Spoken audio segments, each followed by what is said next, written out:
Okay.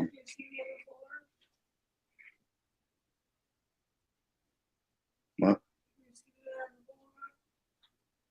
yep.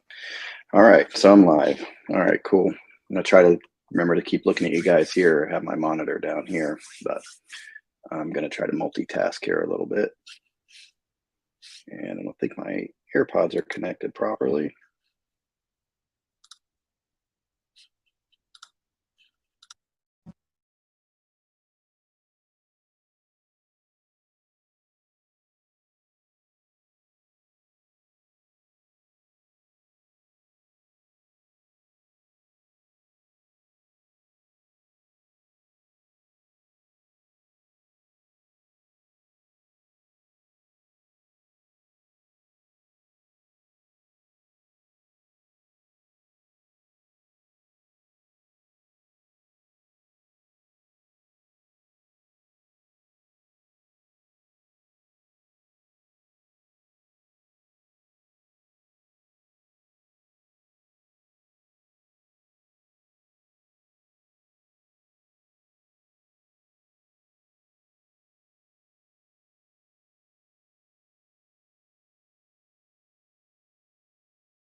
Can't hear you, John.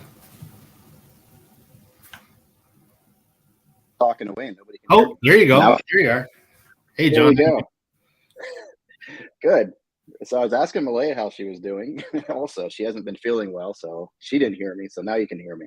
Yeah, you're good now. I don't know why it was off. It usually just comes up. I don't know. That's weird. Weird. How you doing? Good, man. How are you? Doing all right, man. Yeah, it was a good idea. This was your idea to do this.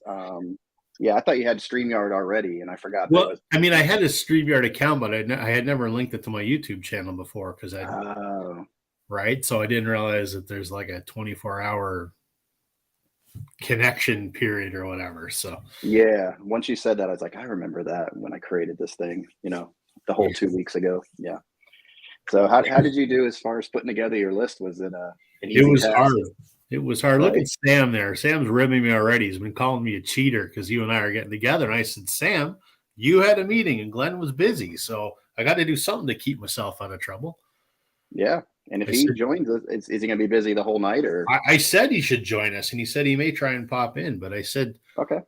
I said that you and I are doing our best to fill the void. How's that? Yeah. Yeah, I think we could. This would be a nice little practice for us. That'd be cool. Yeah. Yeah, it was tough putting my list together. Yeah.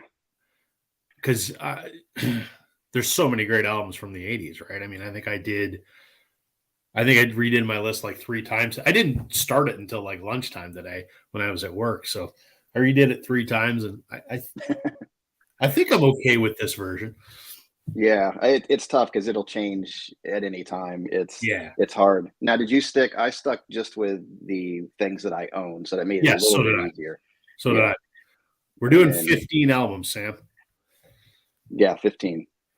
Oh, is he in? What's he doing? Is he going to try? I don't know. I hope he's going to join us. If he needs a minute to kind of get it together, we can wait a minute. Glenn I don't know if Glenn has made public his announcement yet, so I won't spoil it, but he had some family developments in the last day. That's why he was busy. So, gotcha. Yep. We'll see what I'd like to see what Malaya's actually her top 80s albums here. Yeah. So yeah, it was tough. I went through it. I don't know how many times. Actually, I had a friend on the phone with me too, and we were talking today. And I was like, I don't know, man. I was stressing out over it. I'm like, this shouldn't be stressful. I was like freaking out. I was so busy at work today. I'm in sales, so I was driving all over the city. By the city, I mean Toronto, which is 45 minutes away. Mm-hmm. I was all over the city had a dozen stops to make doing stuff, and I was thinking about it, and I finally got home at, I don't know, 4:30, 5 o'clock. I'm like, I got to get my list put together. Yeah. And my wife, while she's a big supporter of my channel, really doesn't give a crap. Yeah. She's like, yeah, whatever. She's glad I have someone to talk about records to. But she loves, she's a small record collection herself, and she loves 80s music. So over dinner, she was like, oh, well, what are you going to include? And I said, I'm definitely not putting any Whitney Houston in it. We know that. I remember that video. That's right. Yeah, that was funny because you told me afterwards that you got her blessing to do that, because I'm like, man, that was risky. Oh yeah, absolutely had her blessing. So yeah, one of my kids are down here goofing around. They're watching. There she is. There you go. She's gonna hang in as long as she can. So Sam has 10 together. Perfect. And I just said we have 15. Oh, look at that Golden Earring cut album out. Yeah, that's a good album. 82. See, I've never heard their whole album. I know Always Something There to Remind Me, right? That was their big one. Was that Golden Earring? Golden Earring's big song was Radar Love, wasn't it? Yeah, Radar. So they did Twilight Zone then. That was the 80s hit, right? I think so. Always Something There to Remind Me. I forgot who did that song. I don't think that's them. Let's look it up here. Someone will probably chime in before I look it up, but let's see who gets there first. Naked Eyes. Naked Eyes. That's right. Okay. Man, I remember that. That brings back such good memories. Like, because in Florida, we had the beaches and we went there a lot when I was a kid. So that was always blasting on the boombox. So I could just smell the sea. And it's just, it brings back good memories. Yeah. Ooh, she's going to come in here with the trivia and kick our asses, I think. Yeah, well, kicking my ass in trivia is not a hard thing to do. Yeah. Let's see. Let's take a look here while Sam gets his 5 together. Sam, I'm assuming you're coming up and joining us. Let's see. There's Christian. Hey, Christian. The Dutch band. Look at her with the music knowledge. See? All right. We're out of our league here, John. I think so. She's like killing it. Are you typing away on the internet there, Malaya? Are you trying to pull a fast one? Or are you just coming right out of your head? I got CGC Vinyl Guy. Good to see him. You have a contest too, don't you? I think he has one that I need to do also. He does. I just did mine for his contest a couple of weeks ago, I think. Was that the 365 one? 365. That was a great idea. I think I still have some time too. I have to get his and a Canadian stud up in there. I got to do. Yeah, I got to do Larry's as well, and I want to do Prog Hat's 60s contest too. Oh, I forgot about that, man. I could almost you could do a full time. They're giving us all the material, right, for the videos right now. You could. I wanted to do a 1-year anniversary video for myself because it's my 1-year anniversary on YouTube on the 28th, so 4 days from now. It's kind of going to be like a year-long, yearly retrospective of some of the fun things that transpired. But I don't have. Maybe I'll get time tomorrow. We're supposed to get a snowstorm tomorrow, so maybe I can get that put together. Okay. Are you going to show like your very first video? Yeah, I'm going to show a clip of that, and I'm just going to show clips of. I had a few appearances on channels that were way out of my league. Like I had my record room was on channel 33 RPM. Frank did my room as one of his vinyl dens of the month. Oh, okay. Kind of cool. And that's a huge channel. And then I was on. Yeah. I did a little guest spot on Parlogram Auctions, which is a huge Beatles channel over in Europe. Yeah, how'd you get in touch with him? That's interesting. He was looking for people to show their rare Beatles records, and so I emailed him and said, "Yeah, I've got a few, like a Butcher cover and something else." And he's like, "Shoot a little video, and I'll include it." So I did, and he did. Oh, that's cool. Yeah, he does a really good job. Now that's I think he makes the best videos on YouTube. Is it just him? Is that one guy? Because he makes it feel like it's a whole company or. I think he's got a couple people working for him. Okay, because even the name is like it just sounds like a company. And when I first came across him doing some Beatles stuff, and I was watching it, I'm like, man, this is really good. Yeah. And then more and more, it's like I think this is just one guy, but he's killing it. He probably has someone doing the editing because his channel is basically the way to promote his business, which is selling. He's a dealer of highly collectible Beatles albums. So stuff that's Oh, okay. he's got an online store and that kind of thing. So he uses his channel to promote that. But what a nice guy. He and I've swapped emails many times, and he's a great guy. Yeah, the best thing is these vinyl connection. I like Yep. it's sweet that I'm coming up on this year and you are too, and it's like it feels like we've really Yes. formed something here, you know. I think so. Yeah. That's yeah. and I didn't expect that, I gotta say. I mean, I just started doing the YouTube thing because I like talking about records, and I figured somebody might want to hear it. But it was more it was more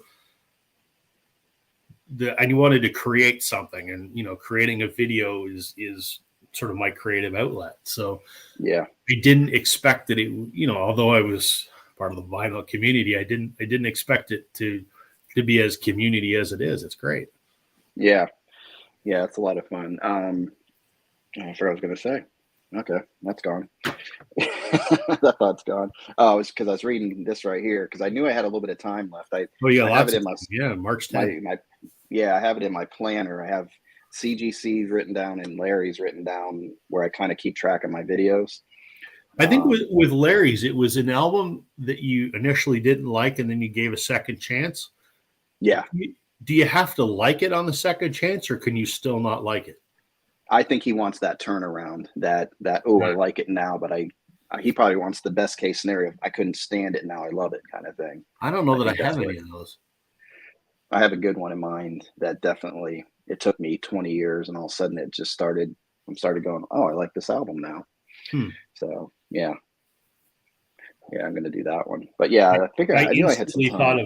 I instantly thought of a few that I have tried. I've given in second and third and fourth chance, and I like the artist, but it is an album in their discography that just doesn't appeal to me.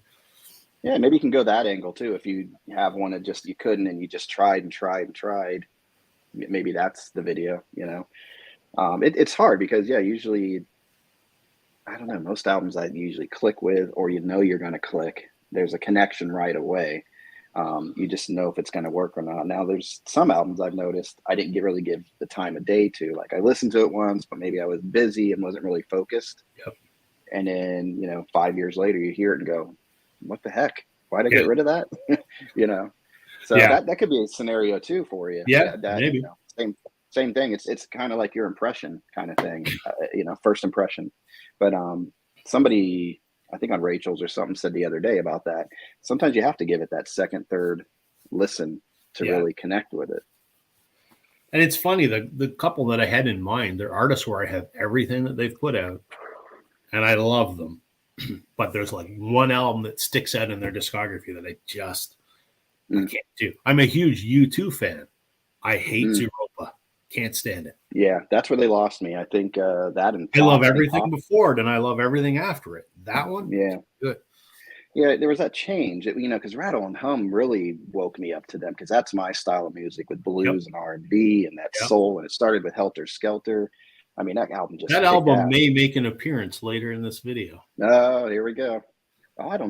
See, that's going to be the difference between us.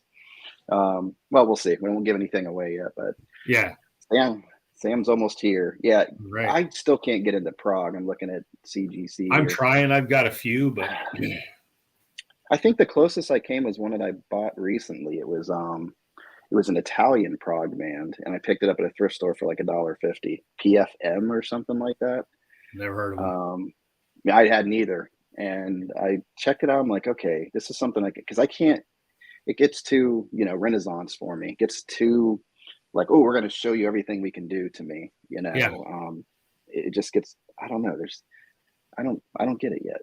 So maybe one day. For me, it's often, and this is my naivete, but when I've tried to get into it before, it's almost sometimes they're in my opinion, which doesn't mean anything, and I know I'm wrong, but it almost sounds to me like they're trying too hard to just do some weird shit rather than actually make something that's entertaining to my ears. And I guess that's what puts me off of it.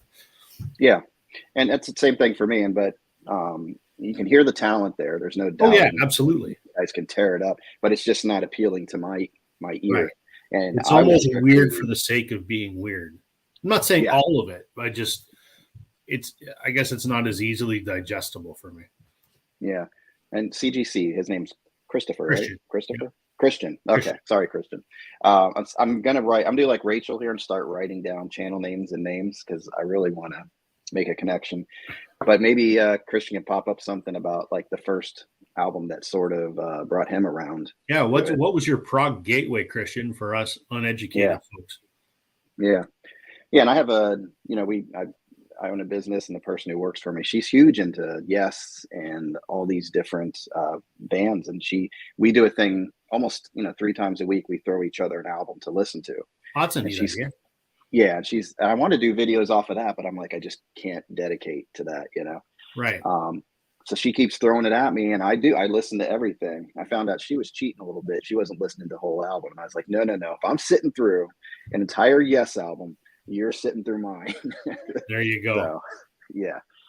So we came to an understanding on that. But you got to listen to the whole album. I don't care if you don't like it in the beginning, because it might be a middle, third, fourth song that you start going, I'm always an album guy. I don't sit and listen to, mixtapes, so to speak. I don't listen to mix playlists, or I don't listen to Spotify. I always do an album start to finish, because to my mind, the song isn't the work of art. The album is the work of art, and the song is just a component of that work of art. Right. Yeah, exactly. Yes, Close to the Edge is a top tier. All right. I don't remember what album that's from. And then Christian has a suggestion. It looks like Sam's loading up. Alan Parsons. Yeah. Okay. I have a feeling I'm going to make a prediction. There's going to be some Tom Petty on this list with Sam. There might be. Alan Parsons Project. Okay. Let me bring Sam up here. There he is. There he is. You think Tom Petty's going to show up? I just, he might, right? In the 80s. I don't know about all that. He wasn't doing anything spectacular in the 80s. No, like most artists, the 80s were, just a terrible time for Tom Petty. The dark ages. The dark ages. I grabbed all 15 records, because what I did was, I did a series of my 100 favorite albums earlier this year. So I went through the 100, because I didn't have many 80s, because the 80s, honestly, were kind of a dark time for like a lot of the artists that I love. And so even going through that list, I think I only hit 10 or so albums from the 80s. Like, I had to scrounge my collection to find 5 okay albums to. But actually, it is good, because I was going to try to do it without repeating artists, and I was like, I can't do that. That's all right if you repeat. Were you even alive in the 80s, Sam? What year were you born? No, I wasn't alive in the 80s. I was born in 94. Oh, boy. Oh, yeah. I was in high school. 28. Shit, that made me feel old. Yeah. I graduated in 90, so there you go. Oh, wow. Yeah, well. Yeah. So when you, Rob, when you did your list, do you have like a spreadsheet or anything to help you, or you just go off memory? I just I went on my phone on Discogs, and I sorted my collection by year so that I could see what I had that was in the 80s. And then I also just sat down on the floor and just kind of went across, and I'm like, yep. And I ended up with like 17. So I picked 15 of those 17 and put the other couple back. And then I sort of just put them in order, and there we go.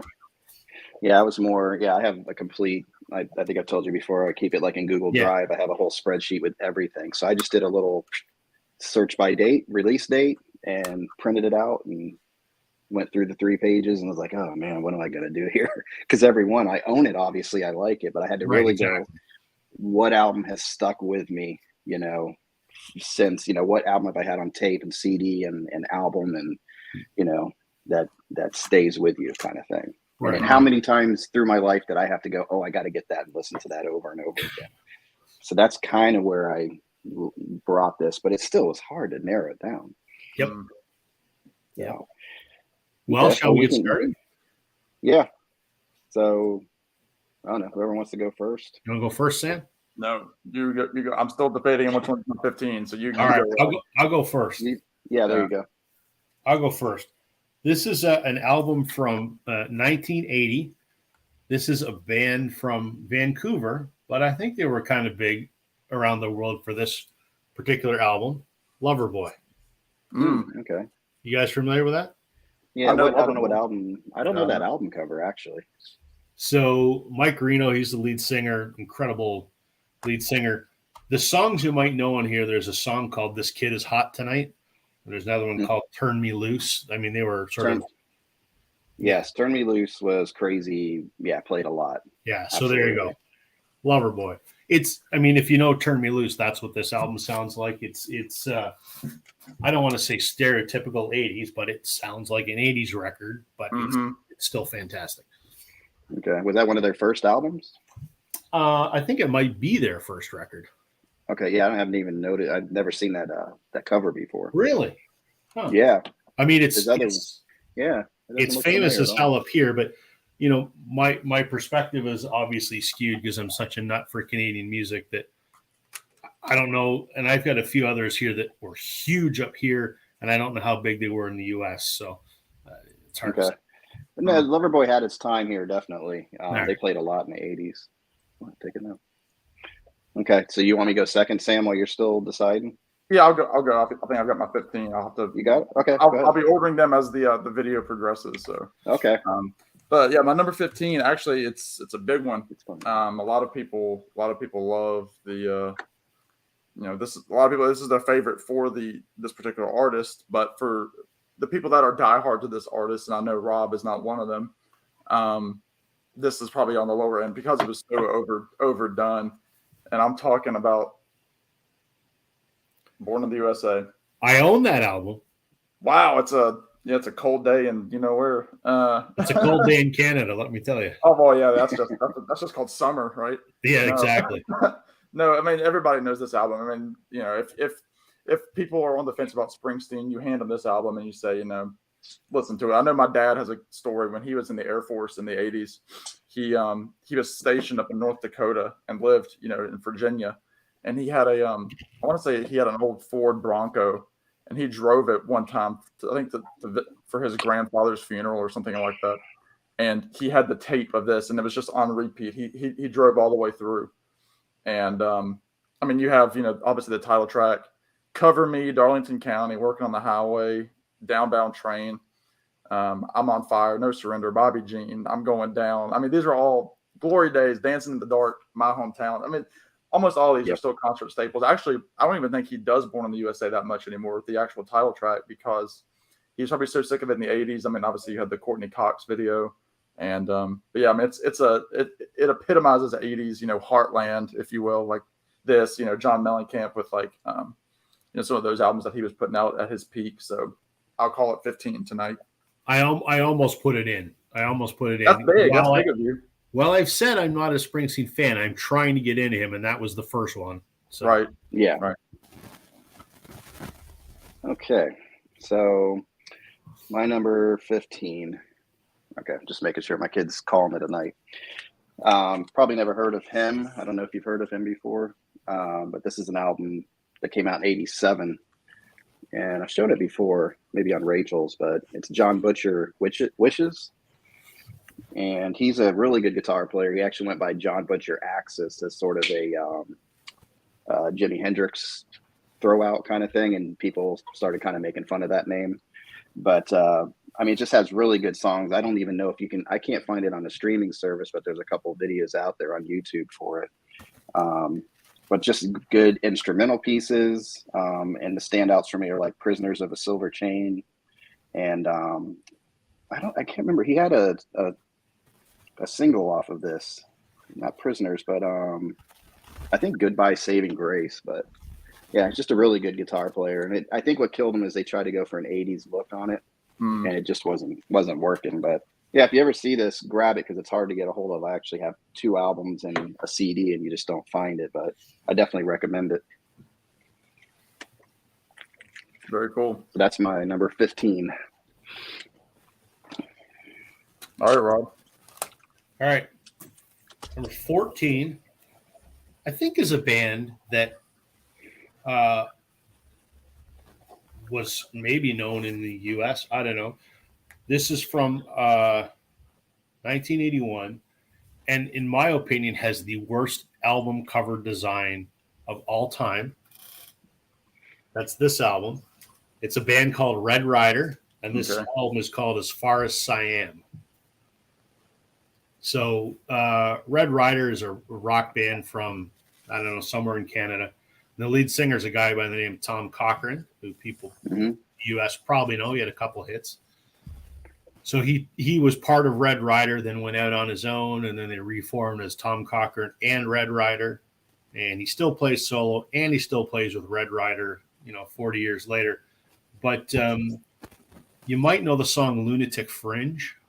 Another one on here is called Cowboys in Hong Kong. That's another big radio hit up here. It's just good sort of 80s guitar rock. Tom Cochrane's big hit was Life is a Highway. Yeah. Oh yeah. Okay. So if you know that song, that's what this sounds like. Okay. Yeah, definitely. They played. Yeah, got played like crazy. Yeah, I remember that song. That's late '80s, right? That one. Yeah. I almost thought it was '90s, but okay. I think Life is a Highway was like 91, I think. Something like that. And then there was that Abomination by Rascal Flatts. Right. Oh yeah. That's okay. I like the original on it. All right, 14. Where'd my list go? All right. 14 is going to be probably an album neither one of you all have. John Prine, Aimless Love. I think from 81, I think. Is the year. I'm not 100% sure on that. I think it's about 81. Yep, 81. Great songs on here. Be My Friend Tonight is a fun one. He has the title track is great. There's a funny song called "The Oldest Baby in the World," where he's talking about his significant other being a complainer. He does a song called "Slow Boat to China." A great song called "The Bottomless Lake," where he sings, "We're falling down to the bottom of a hole in the ground." And he says, "Smoke 'em if you got 'em. I'm so scared I can hardly breathe. I might never see my sweetheart again."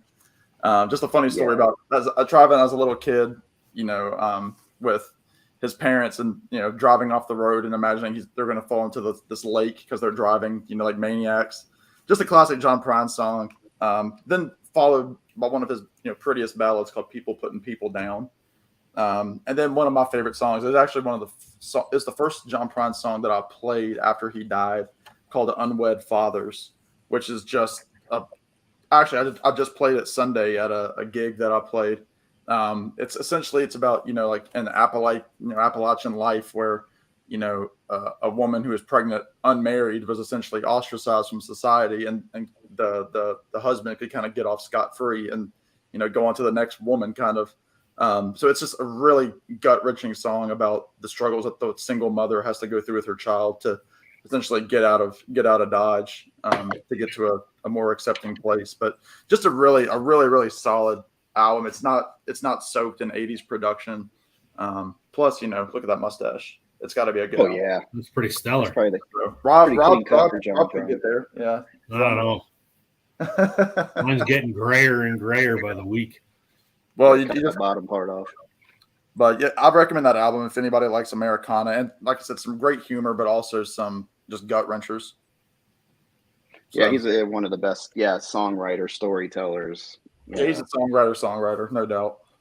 Yeah, I have a box set of his from one of the record store days, a bunch of live stuff, and it's great because he tells a story before every song, just about. Absolutely. He's definitely somebody I need to get more into and get more of his stuff.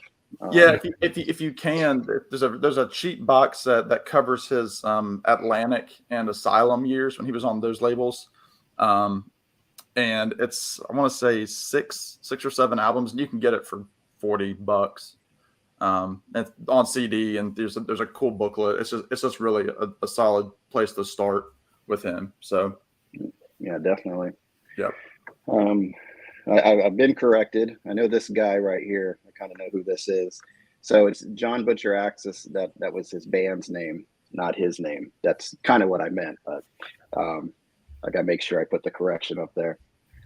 Yeah, the John Butcher Axis. But yeah, he does some stuff now. You can find full albums, and he does some acoustic blues. It's pretty cool. He's a great guitar player. But anyway, so my number 14 is, you probably heard of this guy before. It's one that I play like crazy. So Eric Clapton, Money and Cigarettes. I think I've heard of And it. always, yeah. I've always loved his that artwork. cover with like the melting Strat on it. Yeah, I don't know if that's how they did that. I don't know if that's just wax or what they did, because it looks like a real guitar. So, Yeah. but yeah, this I just play like crazy. Rock and Roll Heart, I love that song. What was the other? Crosscut Saw is on here. Crazy Country Hop. I mean, it's just a great album. It kind of, Slow Hand was the first one for me on Clapton. Then I heard this one, and then I was like hooked on Clapton and worked my way back into the 70s with him. So yeah, so this one, when did this come out? This was 83, so same year as Innocent Man, if you can put those two together. That's pretty wild. Yeah. But yep, that's my number 14. And Malaya had a question. She was kind of wondering, I think we talked about a little bit, what are they getting graded by? Favorites, popularity, etc. The best so far. So we kind of touch base. How did you put yours together, Sam? Well, other than being, held at gunpoint by John and Rob, it's Get on here quick. Air pressure. A lot of it, I mean, there's obviously a lot of sentimental attachment to it. And it's oftentimes, we can all associate with an album that, isn't, by any means the artist's best album, but it might have been when we started getting into the artist, right? Whether it was halfway through their career, at the beginning, at the end, whatever it is, and so, like I was saying earlier, I had a series earlier this year, I guess last year, where I did my 100 favorite albums. So I went through that first, found all the ones from the 80s so that I wouldn't have to think about it offhand. Because I put this list together in 10 minutes. So I put those albums together pretty much as I ranked them. I think there was one that I switched just based on my mood now. And so it's kind of like, what albums would I want to put into the player to listen to, today. So, and then a lot of them just, kind of formed who I am musically. So just what you do when you make these kind of lists. Just for fun. And mine was same thing. I mean, I could put on any of these albums that I picked at any time and listen to it and love it. So I've definitely narrowed it down to that, but there's some that I'm just like, oh, I didn't put you on the list. I'm so sorry. Yeah, right. So, all right. So what are we at? 13? Number 13. I may get laughed at for this, but I don't care. If I can admit, judgment. Well, there's lots of judgment. What happened to the Spice Girls weren't together in the 80s, though. They weren't even born in the 80s. So I'm going to go with ABBA. Hey, cool. Okay. Super Trooper. I've heard of it, yeah. Hey, if I can admit I'm a Taylor Swift fan, I can admit I'm an ABBA fan. Absolutely. Yep. Say what you want about ABBA. Were they tacky? Sure. Were they poppy? Sure. But Bjorn and Benny wrote some of what I think are the most perfect pop songs ever recorded, and you can't beat the production on them. It's things like Dancing Queen aren't everybody's cup of tea. I get it, but I think they were brilliant songwriters. Yeah, the performances were a little bit campy, I guess, but I still love some ABBA, and it always puts me in a good mood. So there's some great songs. Super Trooper. The Winner Takes It All is an incredible song because Bjorn wrote that about his wife, Agneta, or ex-wife. And, it was after they were getting divorced, and she sings it, and she's singing his words about basically, you wrecked me. Everyone talks about, Lindsay and Stevie in Fleetwood Mac, having to sing each other's songs about how much they distorted each other's life. Well, this is kind of the same thing with this. So The Winner Takes It All is an incredible song, but that is a good song. I'm on with you on that one. There's some other great stuff. Even ABBA deep cuts, I love them. They all sound fantastic. So my number 13 is Super Trooper. Very cool. Which is a song about a spotlight, believe it or not. A Super Trooper? Is that a brand of spotlight? It's a brand of stage spotlight, yeah. Oh, wow. Cool. Well, now we know. Now you know. You can impress your friends at social functions. Yeah. All right, Sam, what do you got for number 13? Number 13, the unlucky number. I'm gonna go with Southern Accents by Tom Petty and the Heartbreakers. This is well, I was gonna say it's Tom's most 80s, but Let Me Up, I've Had Enough is more even more 80s than this. This album would have been much higher had it gone by the original concept of a concept album about the South and him being born and bred down in Florida. I mean, you've got taste of that obviously with Rebels and Southern Accents, Spike, Dogs on the Run. But if he would have added some more songs, I know one of the songs that was recorded during this time was called Trailer, which ended up actually on the second Mudcrutch album. But there is a fully realized version. I think it came out on the playback box set in the early 2000s. Okay. But I mean, the 80s stuff on here, like, It Ain't Nothing to Me, Make It Better, Forget About Me, Mary's New Car. Dave Stewart was on that stuff at that point. I mean, the really good stuff is Jimmy Iovine. The last song was Jimmy Iovine with Tom Petty and Robbie Robertson, The Best of Everything, because Richard Manuel was on that as well, which is just a gorgeous song. Yep. And so this album had a lot more. It could have been better than Damn the Torpedoes, but Dave Stewart had to put his grubby hands into it from the Eurythmics. And nothing against Dave Stewart, but Right. it was like they kind of scrapped a lot of it for a more contemporary sound. So that's why it's a little bit lower for me. I'm shocked there's no Petty on your list, Sam. I'm surprised. Yeah, I thought I'd give him a chance. I'm shocked he's so high, so I'm assuming there's going to be something lower down there. So that's going to be my guess. I don't even remember what's coming up. Yeah, okay. I think I already know what your number one's going to be. Yeah, yeah. Maybe it's I don't know Super what. Yeah, Maybe. there you go. It should be. I see Christian likes some ABBA. Good for you, Christian. Thanks. I'm not the only one. No holds barred. Yeah. I like ABBA too. It's Glenn. Glenn's the odd man out on this. I know. He's got your. We're not allowed to talk about that when Glenn's around. That's right. No ABBA, huh? He's got a no ABBA policy. No ABBA. All right, so my number 13 is one that I just loved from the get-go. Dire Straits, Can't go Brothers wrong. in Arms. Killer. Yeah, I mean, as a kid, the first thing that caught me was Sting doing that I Want My MTV thing and whatever. But the rest of the album is so good. I mean, all the singles that came off this, like, it starts off with So Far Away, then Money for Nothing, Walk of Life. Why Worry? I love that. It's so mellow. It's like Knopfler's control of the guitar is like just amazing. Yeah. It's such a sweet song. It's kind of like Brothers in Arms. The control he has over that guitar in that song is pretty amazing. What else was I just know all the songs, but I think that was their big hits off of there. But yeah, this one I can play over and over and over again. I got a good copy of it on this Back to Black series. So it's a real nice copy of it. I don't remember if it was a half speed or whatever, but yeah, that's my number 13. I love that guitar too. I'd like to have one of those, but yeah, very cool. That's what I have for 13. Very So we're up to down to your number 12 or up to your 12 or whatever you want to say. Number 12. I mean, not that this album needs any explanation whatsoever, but AC/DC Back to Black. Yeah. That's very close for me. Yep. 1980, first album with Brian Johnson. Back in Black and Hell's Bell, Shoot to Thrill, Rock and Rolling, Noise Pollution. You Shook Me All Night Long, Have a Drink on Me. I mean, shit, there's more hits on there than there are deep cuts. Yeah. Yeah. Oh, yeah. It's in my collection, definitely. But yeah, didn't quite make it for me. But yeah, I love that album. A lot of people had a problem with that transition. They thought AC/DC was just never the same. And it was sort of a different band. But Sort of a different band, yeah. Yeah. All right. Well, again, another heavy hitter here for a lot of people. I'm sure it'll show up later in at least one of your lists, Mr. Revolution there. Joshua Tree. I mean, not in my list, Sam.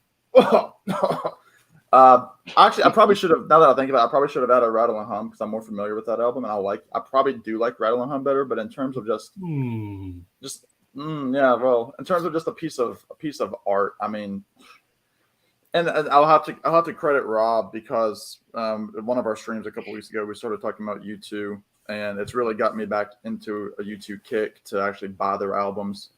I mean, you know, this. What can you say about this? I mean, again, you're talking about those greatest hits. It's like Back in Black. It's like, you know, Born in the USA. I mean, you know, In God's Country, Bullet the Blue Sky, With or Without You. Still haven't found what I'm looking for. You know, Mother's was Love Disappeared is beautiful. That was the album that introduced me to U2. Yeah, it introduced a lot of people to U2. My girlfriend in high school in about 94, I think, said, "You got to listen to this." And, you know, Where the Streets Have No Name, I was hooked. Yeah. Incredible album. It's incredible. And I mean, it's 80s sounding, but it's that Daniel Lanois sounding 80s. Right. To me, is not dated. Right. No, But you listen right. to like, Exactly. you know, you listen to like, you know, It Ain't Nothing to Me on that Southern Accents album. You're like, well, that's straight out of 1985.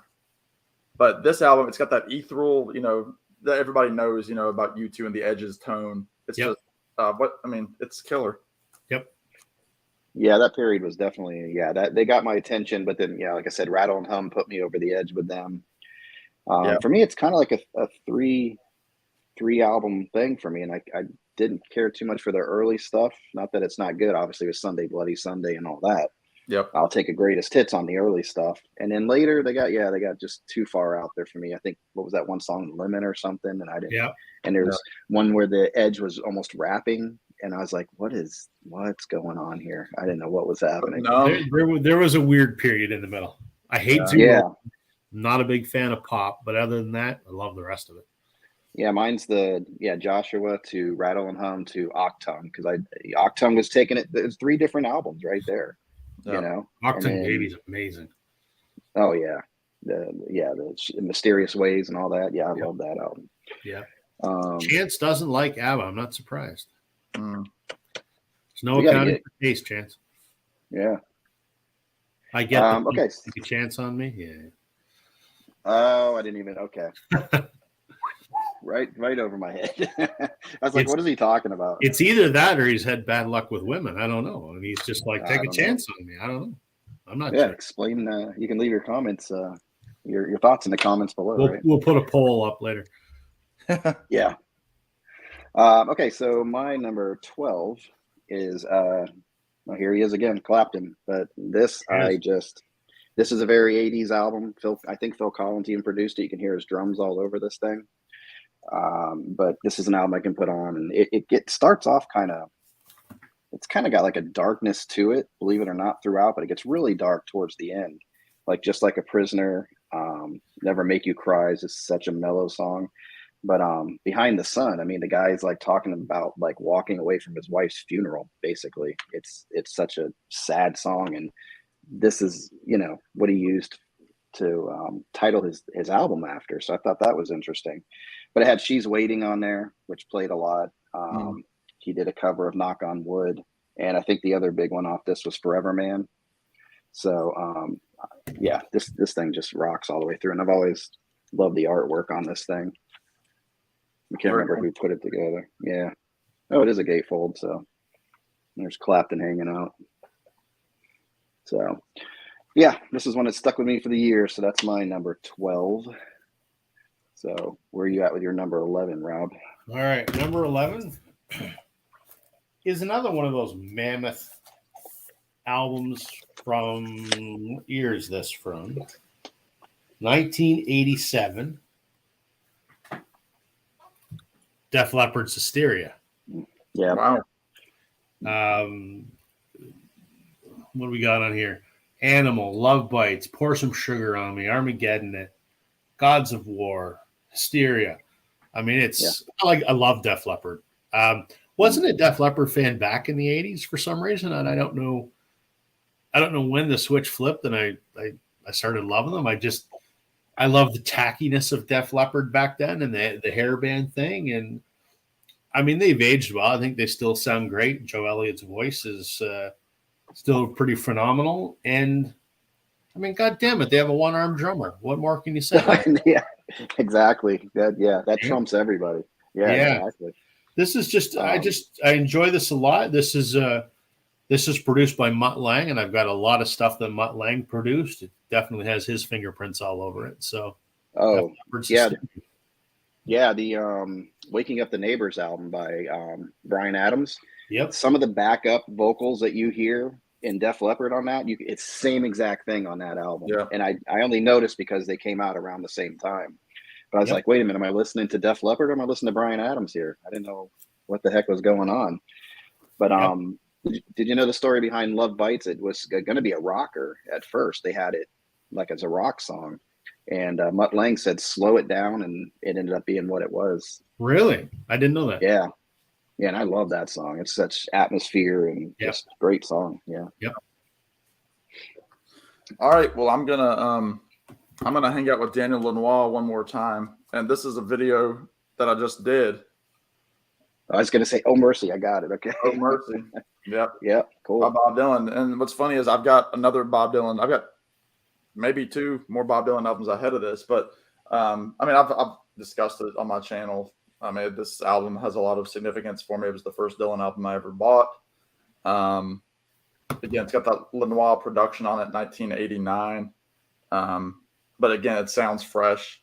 It was kind of a taste of the Dylan that we would be getting in the late 90s when he came back out with Time Out of Mind, again with Daniel Lanois in 1997.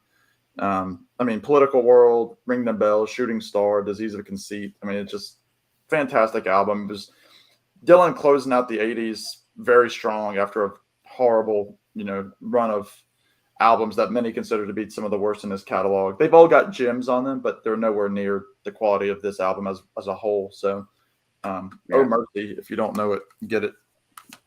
Yeah. I have that on MoFi. Oh, cool. Man in a Long Black Coat is on that one, right? Like the last song Yeah, on the yeah. first side. Yeah. That song. First time I ever heard that. And that's why I always compare that to Lanois also did the Yellow Moon. I think I told you about. Yeah, on the comments. Yeah. That has that feel, and it has the 2 Dylan songs on there. It's excellent. If you haven't heard that album, you got to check it out.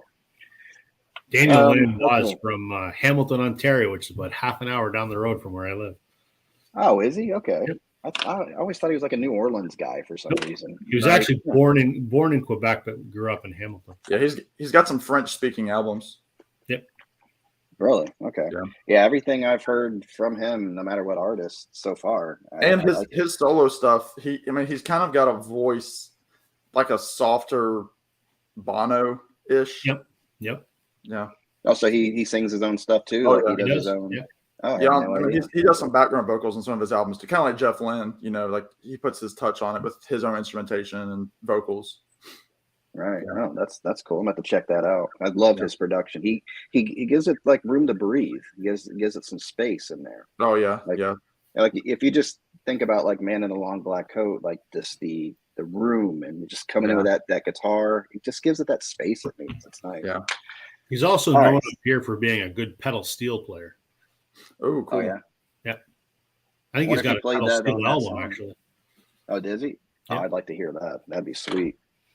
All right, so we're on my number 11. Okay, so speaking of U2, there it is. There it is. So right Yeah. on home. I mean, greatest hits to me. I mean, the first time I heard this, I was like, what was the first one that came out on this? Still haven't found what I'm looking for. Probably, maybe? yeah. And then a friend of mine had the album, and then I heard Helter Skelter, and that introduced me sort of. Beatles were kind of on my radar at that time, but not really. And then I was like, oh, that's a Beatles song. And then it brought me over to the White Album, and Me then too. that blew up. Yeah. I came at it the other way, being a huge Beatles fan. And Mm. Bono starts the album. This is a song Charles Manson stole from the Beatles, and we're Yeah. stealing it back. Yeah. He does Yeah. Helter Skelter. I'm like, oh, that's interesting. And then it goes into the second song, which is Van Diemen's Land. And that just That's- blew me away. I was like, oh my God. Yeah. Isn't that the Edge singing that? Yeah. That's the real. Dude, Yeah, I love that song. My plea is that one day we'll get an Edge solo album. Oh, wouldn't that be incredible? I would would pay like it. a lot for that. I would too. Yeah, I would like that.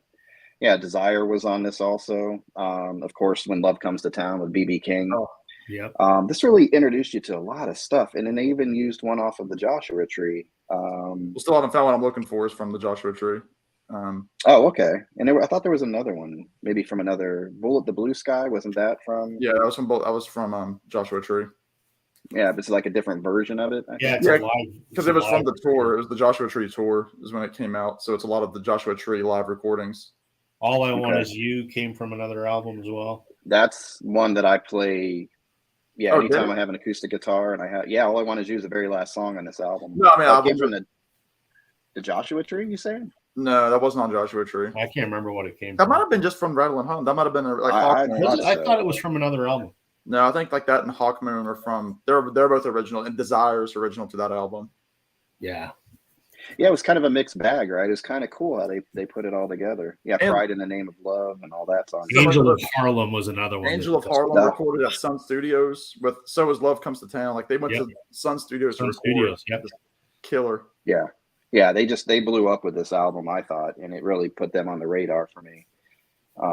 Yeah, just some got the gatefolds, kind of cool. Yeah, I thought so. Yeah, Yeah. this is an album I can put on beginning to end and just Yeah.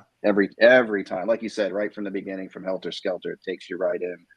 But yeah, All I Want Is You is one of my favorite songs to perform on acoustic guitar, definitely. Yeah. Yeah. And the way it ends too, it starts so mellow and then it just And the builds up to that strings. orchestration. Yeah. Yeah. But That's Hawkmoon sweet. though, and what a vocal on that. Oh, absolutely. Yeah. Cool. All right, you're down to What's we're that, up, Rob? down to 10, man. Where are you? All right. So number 10 is an artist some folks might have heard of before. It's an album from 1980 by a gentleman named John Lennon. I don't know.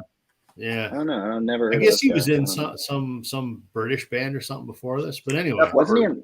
yeah. He was in maybe. ABBA. ABBA. It was Yeah. ABBA. That's what Yeah. it was. So this is Double Fantasy, which came out in 1980, just like a couple months before he was murdered. I love this album. John was my favorite solo Beatle. I don't like Yoko. I think her performances sound like a cat being run over by a bulldozer. But with that said, No judgment here in the VC. nah, you know, I'm a music fan. I'm allowed to have opinions, right? Yeah, absolutely. Nah. Some of the stuff that John has on this album, I think, are some of his best. Just Like Starting Over is incredible. Beautiful Boy, Darling Boy. What an amazing song about his son. Yep. I always love probably maybe my favorite John Lennon solo song is Watching the Wheels. Yes. Mm-hmm. Oh yeah. Yeah. So I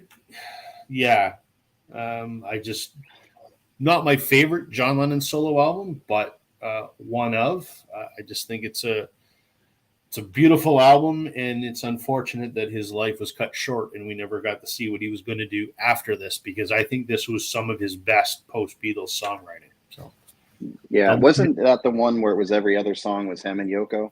yeah. Yeah. I say yeah. There was take no half skip that on the out. record. No. Yeah. So that's Can't why on I have CD, the, though. that's why I have the CD, and they did a neat when they remastered his collection on CD. They did a double CD version that has the original album, and then it has like a stripped down acoustic version of the album, which is really neat. That would be cool. Yeah, Yeah. worth getting. So you being a Beatles completist, so does that include the Beatles solo albums also? So No. you have to have all. No. No. Okay. just everything when they were together. Okay. I'm not when it comes to their solo stuff. I have most Hit or of miss. John's, Yeah. virtually nothing of George's, a few of Paul's, but Paul put out a lot of clunkers too, and Mhm. I think I've got like one Ringo album. So See, I've got Yeah. more Ringo on vinyl than any of the other Beatles. Yeah. I've just got his self-titled album, and that's it. Wow. Yeah. No, I've even got Yeah. like Bad Boy and Ringo the Fourth. Nice. Yeah. If you, it's all. Yeah, it's funny how that works. Yeah. Yeah. I wouldn't say anything of his stuff is bad. It's just I don't know. it hasn't No, I clicked guess for for me, it was the Beatles for me were an instance of the sum was greater than the individual parts, right? So just because I like them as a band doesn't mean I'm going to like them as solo artists. I love most of John's solo stuff, but the other guys, I can take it or leave it. Yeah, definitely. All right, Was this 12, whatever it is? we're 12. on yeah. 10. 11, Yeah. 10, whatever. He's like, I just have like some albums here. I mean, there you go. Here's another one. Yeah. So this will be number 10. It was their second and final album, and I've only got the box set, so this is what you'll see. Traveling Wilburys Volume 3. Did they put 2 in there? Did they include 2 on that one finally? Yeah, this is both of the CDs, and then the oh right, oh yeah, sorry, I thought you were talking about 2 albums. Yeah. No, this is obviously the second one was after Roy Orbison died. Yeah. So, although now that I'm thinking about it, this album didn't come out in the 80s; it came out in the 90s. So I'll just that came out in 1990. So I'll say Rattle and Hum because I love Rattle and Hum too. There you go. It should have been on there to begin with, and I like it better than Joshua Tree, so it works. So it's almost like you didn't have a lot of prep time, Sam. it's almost like I didn't. Yeah, I couldn't do anything without being crucified. Yeah, You were scribbling down enough. your homework as you were walking into class. Hey, Right. that got me through college. I got a degree. Yeah, me too. Yeah, but yeah, Rattle and Hum. I mean, the same reasons that we were all talking about earlier. So Yeah. All right, so we're on so 10. So this is one that's stuck with me. This is the big change in this band, kind of like you did the AC/DC switch, for different reasons, obviously, but these guys obviously went through a big change. This album just grew on me. It's very dated 80s, but I love Sammy's voice. I like what he brought to it.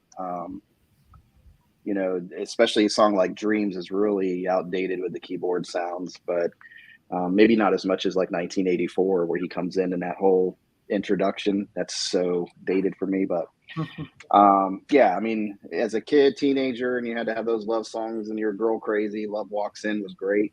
But the one I liked the best, I had a little Sony Walkman, and Summer Nights was like the last song on the first side or something like that. And just having that on, I just remember like Florida, humidity, summer, and that song was playing. So it just brings me right back over there. So, I was a Van Hagar guy for a while. Now I've actually completed the David Lee Roth era of Van Halen. I didn't know what to think of him at first. I didn't take him seriously as a singer, but you don't have to really look at him as a vocalist. He's just a performer. He could carry it, and they were a party band. So yeah, this is one that's just, stayed with me forever. So I had it on cassette. I have it on CD still. So that's my number 10. Nice. We got a few comments we should catch up on there. Okay. Let's see. Oh, here's Concert Buddy. Northern Rhymes. No fear, my friend. I do have All Things Must Pass, and I do love All Things Must Pass. I didn't say I didn't like all of the Georgia stuff. I just said most of it doesn't interest me.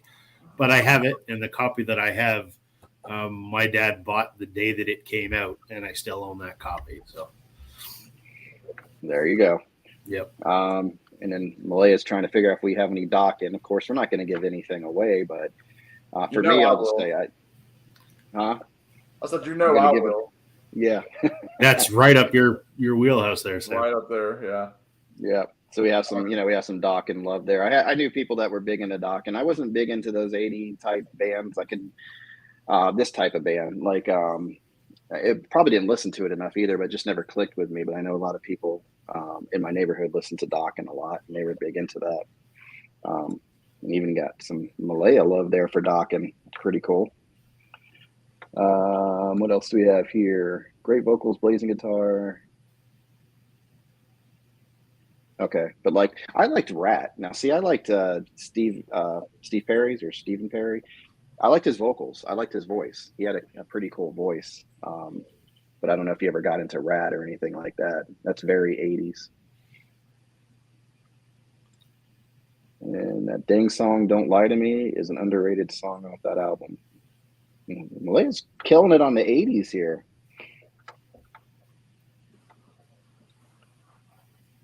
What do we have here? Yeah, Rat Out of the Cellar was the big one. I think Round and Round and all that stuff was on there. Mm-hmm. Of Stephen Pearcy. Okay, yeah, I totally butchered his name. All right. So I have two people over here keeping me in check, so that's cool. Steve Perry from Journey. Yeah. Yeah. Oh, is that what I said? Oh, Yeah. Get it. All right. Don't look to me for new music trivia. Forget it. All right, so Rob, we Wait. on number 9. Number Nine. 9. Number 9. So number 9 came out in 1989. I think Sam might know this guy, and if he doesn't, I would really recommend this record. Okay, so I'll take your Betty's word. Full Moon Fever. It's very Americana, very sort of rootsy rock. You might like this. You mentioned the Traveling Wilburys. You should check this out. All right, I've got a pen. Yeah, you better write this down. I mean, Yeah.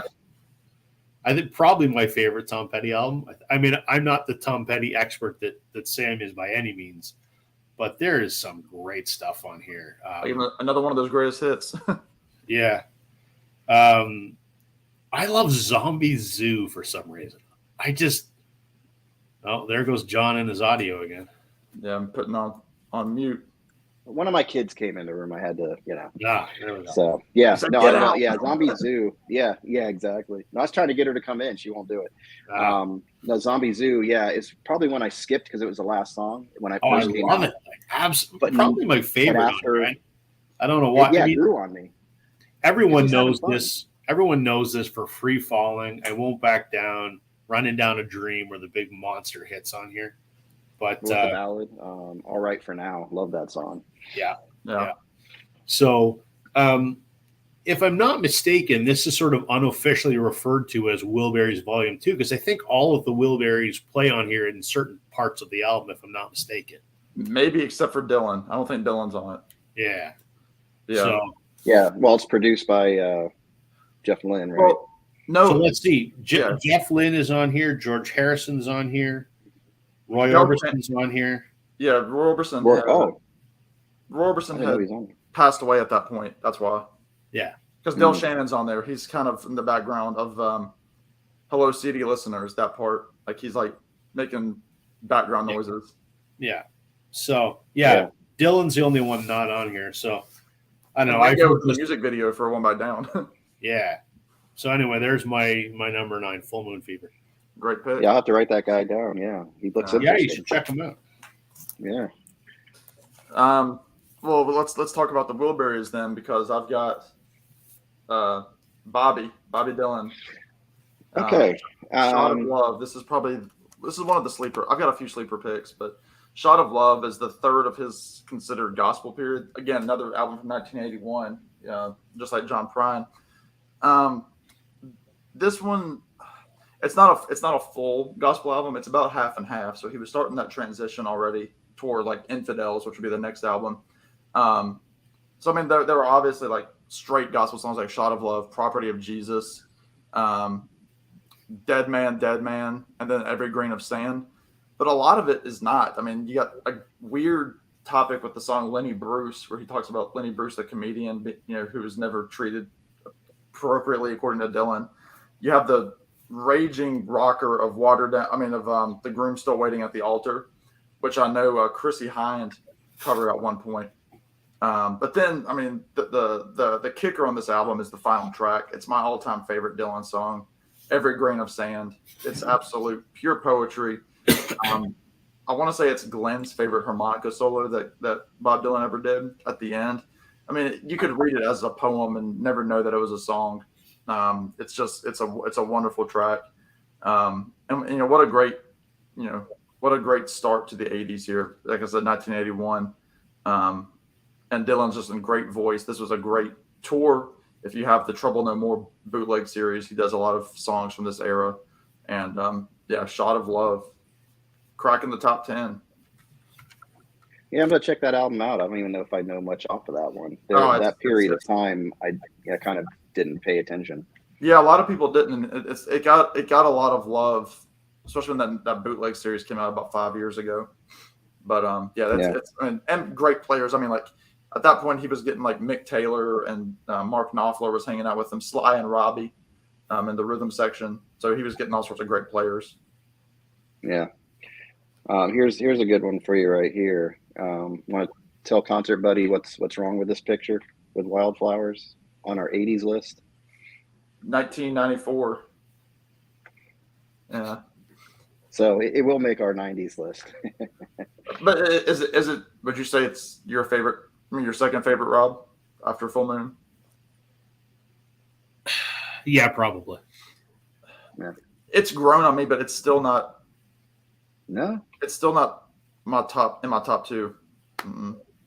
No, Give my it, top give it two are time. actually might make an appearance. We'll see. Yeah. Let's see. CGC Vinyl. Christian here. Last time I saw Tom Petty was Full Moon Fever Tour, second row center. Nice. Yeah, Christian likes to bring that up every time I'm on camera, just to see if I crack. Yeah. I've seen him twice here. Did a like 3.5 hour concert. One was Jackson Brown opening, and the other one was Steve Winwood opening. So Yeah, it was a great night of music, and they killed it because they're from Florida basically. So for him to play Tampa, hype crowd. Yeah. Oh yeah. It was. I never felt that much energy in a concert before. I've been to a ton of shows, and that's one artist I never got to see, unfortunately. Yeah. Yeah, there's people I wish I had, but I'm so glad I saw him twice. It was just amazing. Christian likes The Shot of Love.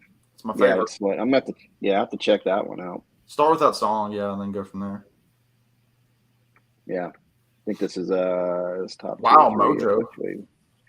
Yeah, Mojo is that big, like blues. It's a lot of Mike Campbell on there. I think that was their comeback. That was like the first Heartbreaker album since The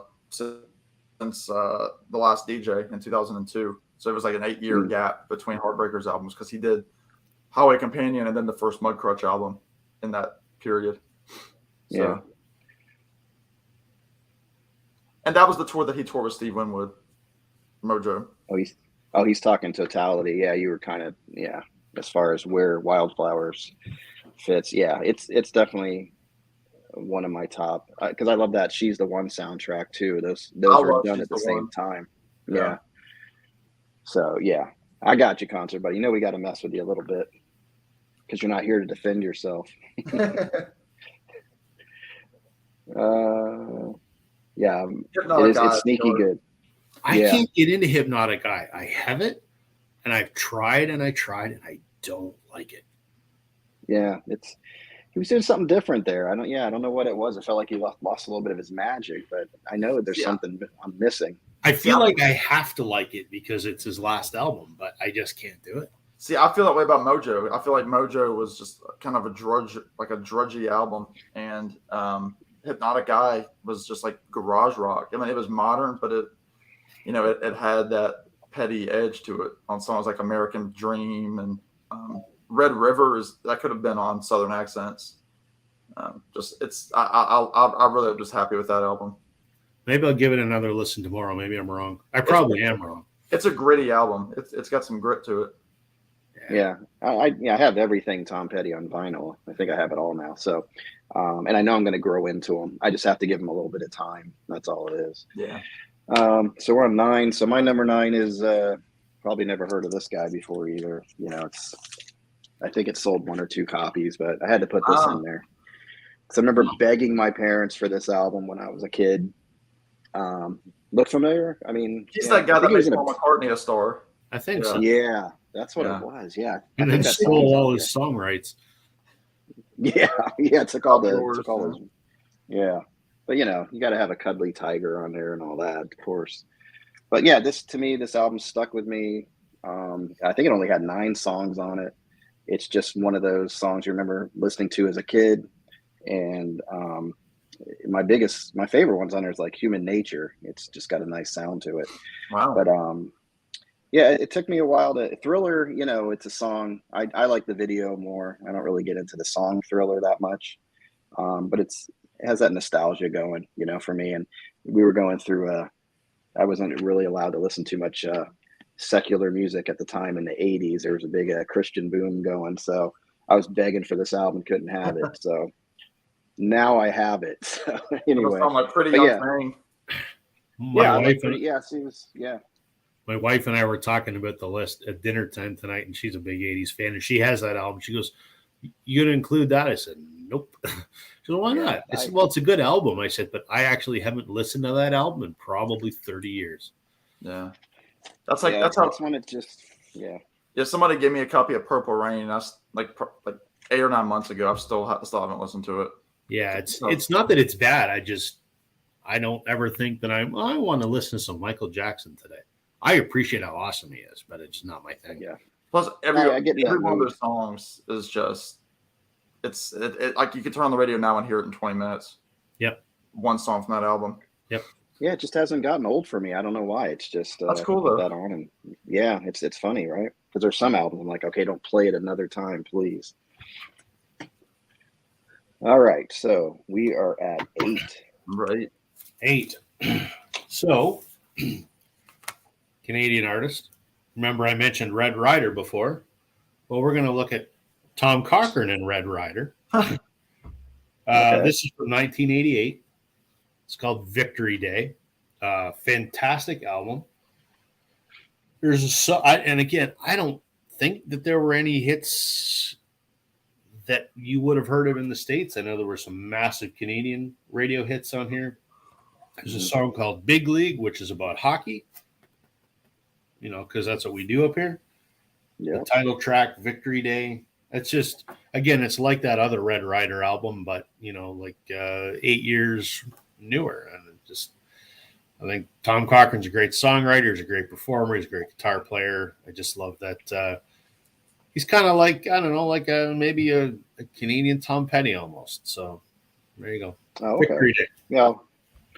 So Victory Day's the album. I'm gonna check that one out. I think it's not the one that has Life is a Highway, but I think it's arguably his best album. Yeah, very cool. I'll have to check. I like his voice. He's got a really good voice. So The other one you want to check out is Mad Mad World. That's a fantastic record. Okay. I think that's the one that Life is a Highway is on. Oh, okay. All right, Sam, what you got? Number 8. This is one of those that made it onto my 100 favorite albums series, and it's one that everybody should listen to. It's Nick Lowe and his cowboy outfit, The Rose of England. I don't know if y'all have heard this all the way through, but it's a really fun. It's almost like country power pop. I mean, if you know Nick Lowe, he's one of the kings of pop in the late 70s into the 80s. This album, he has Huey Lewis and the News are on one track called what's it called? Where's it? I Knew the Bride When She Used to Rock and Roll. Yep. And then Paul Carrick is one of the members of the cowboy outfit, who of course was in Squeeze and Mike and the Mechanics. Yeah. But I did not have Mike and the Mechanics. but he's the one that sings, The Living Years with Mike and the Mechanics. Oh, okay.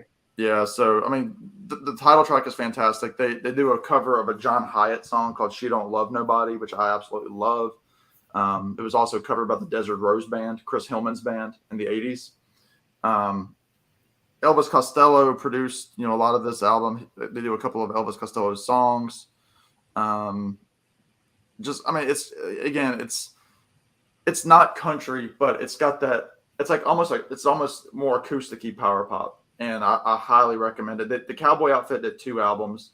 This is the second one that they did, and it really became a favorite of mine during the early part of 2021. I really started getting into this album, and it flows really well. It's 36-minute album, so it's exactly what you want. Quick melodies, bright tunes, a couple of nice ballads, and just that great Nick Lowe sound. So check it out, The Rose of England by Nick Lowe from 1985. He's somebody that keeps coming up in the vinyl community. And what is his style? Is he somebody kind of just changes his style? I really haven't even checked this guy out. Well, if you like his early stuff with like Rockpile, I mean, he was hanging out with the guys in Squeeze and early Elvis Costello. As he started getting older, he kind of did more like ballady albums, like more acoustic ballady albums. But I mean, if you like Costello with a little bit more of a more mainstream voice, like Costello's kind of got like that little like catch in his voice. Nick Lowe doesn't have that. I mean, the song "Cruel to Be Kind" was a Rockpile song. That's probably his biggest song. And Nick Lowe was the one that wrote, What's So Funny About Peace, Love, and Understanding. Everybody thinks did he? Yeah. So that's the style of music that he does, and everybody thinks that's a Costello song, but it's Nick Lowe.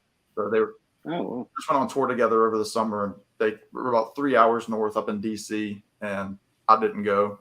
But I think Nick Lowe came out and they did that song together, because Nick Lowe opened for Costello. So, yeah, I think if you like power pop and if you like kind of, jangly kind of sound, Nick Lowe is where it's at. Okay. Yeah, I'll check him out. Yeah. Okay. Well, I think somebody already brought this one up, so we're not going to talk too much about it, but this is my number 8. Yeah. So I first heard this album, of course, Born in USA came out, and that's all that played.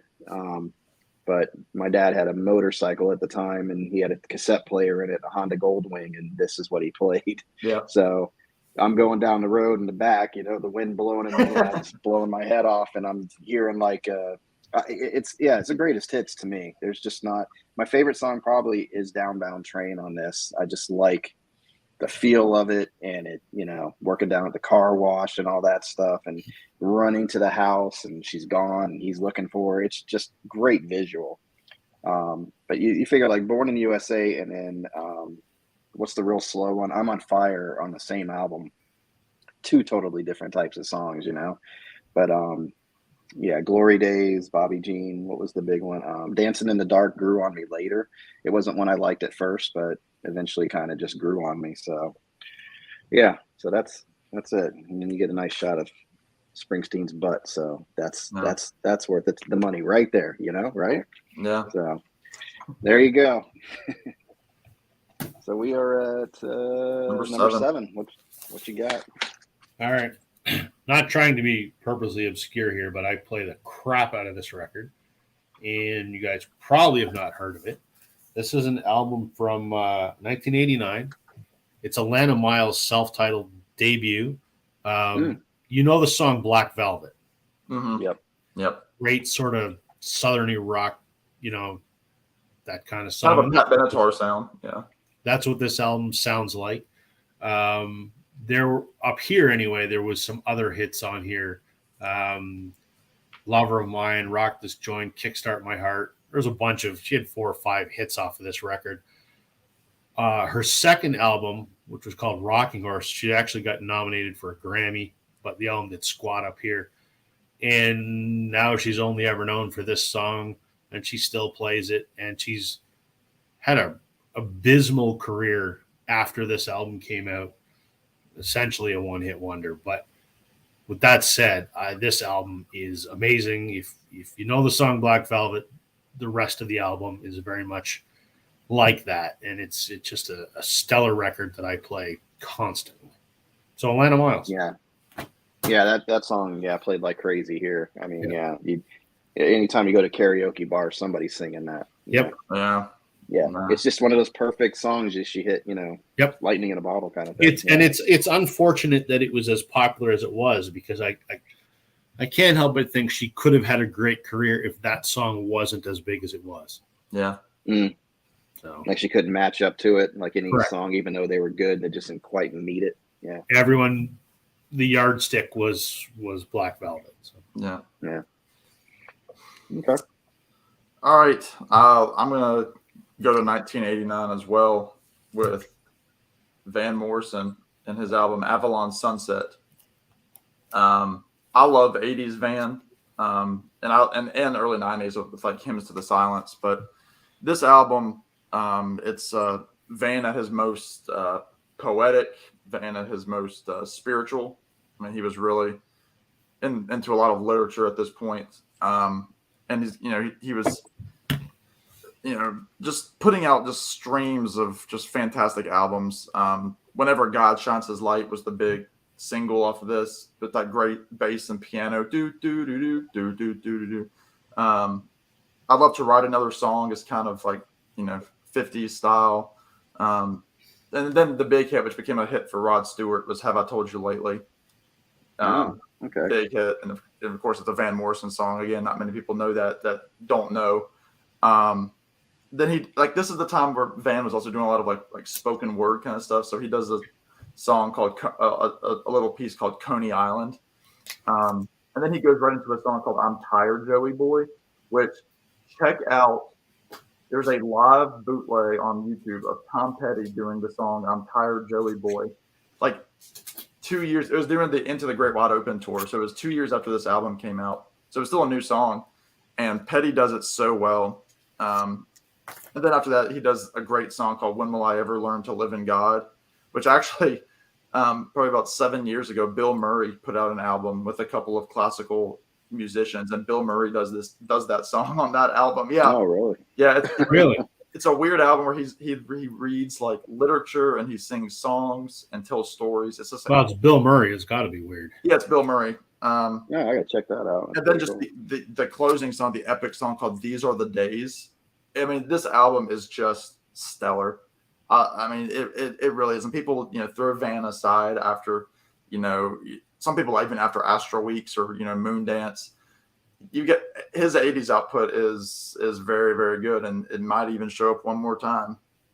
So Avalon Sunset, check it out. Yeah, you were talking about Rod Stewart. He was really good at covering songs. Like he has so many songs that he hasn't written that he's made successful. Oh So, yeah, it's amazing his catalog. But I didn't know Van Morrison had written that song. Yep. I love that song. That's a really good song. Yep. Check it out. All right, so now we're number 7, and I think this was 84. Got to put it up there. Purple Rain, just a must-have. I mean, it's beginning to end. I mean, just love that album. I don't think it was on anything spectacular. I think it's just on Black Vinyl, but everybody knows everything off this. It's not like I even need to name all the songs because everybody had this album, and it was one that I was in middle school, I think, when this came out. Okay, we got a crazy kid back there. You see that? See what I'm dealing with? My distractions? Come on in, talk to everybody. Yeah, but she put this on my head in the lunchroom, and all of a sudden I'm like, oh, what is this? And she didn't even play one of the hits. It was just one of the songs. It's dated a little bit. It has that 80s feel to it. But, songs like I Would Die For You and things like that are just, stand out for me. So it's still an album I can put on and play over and over again. I feel like I'm the only one doing all the mainstream stuff. You guys are like digging in deep. Oh, I'm going, you ever hear of this one? Give me a few minutes. We got some mainstream stuff coming up. Okay, good. Because I'm hitting the big ones. But, okay, good. So awesome. All right, so we're at number 6. Speaking of mainstream, from 1980, I think this is 88 or 89. Aerosmith. Oh, wow. ABBA and What are those Aerosmith trucks? for Glenn. Yeah. What are those trucks doing? I have no idea. I've seen so many videos, in the vinyl community about people talking about Aerosmith, and everyone loves the early Aerosmith, and I like it too. But I said in a video that I did about Aerosmith, when this came out, I was like 10 or 11. And I really got into Get a Grip when it came out because I would have been like 14 or whatever. So this era, the sort of the renaissance of Aerosmith, this was my Aerosmith. So, yeah. And I mean, Permanent Vacation, I think, is the one that sort of started it. And then to me, it's almost a trilogy: Permanent Vacation, then Pump, then Get a Grip. And I like all their albums, but this was the start of that period that I really identify with and have a lot of memories attached to. So, Lovin' an Elevator, Janie's Got a Gun. I got to share a quick story.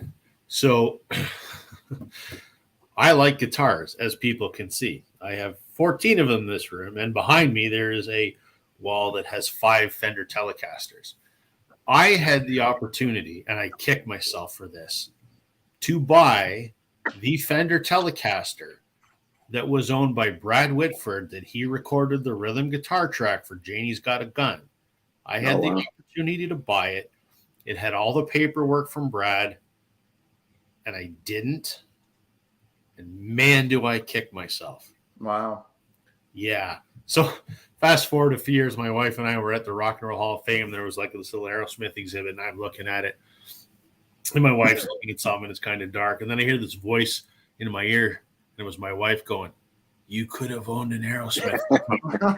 And I'm like, that could have been yours. Yeah. I almost cried because I'm like, I should have bought it, but I didn't. It was in 83 Fender Telly that Brad had changed pickups and done a few other things on, and I just, as a guitar player, as an Aerosmith fan, as a guy that likes music memorabilia, man, I kicked myself. So Yeah, that Janie's Got a Gun, when that came out, there was that just stood out from anything that was playing on the radio at that Yeah. time. Yeah. And that really sucked me into that album because Tell Me What It Takes to Let You Go, isn't that on there? that's probably Is that one? Yeah, What It Takes. Yeah, that's the closing. Yeah.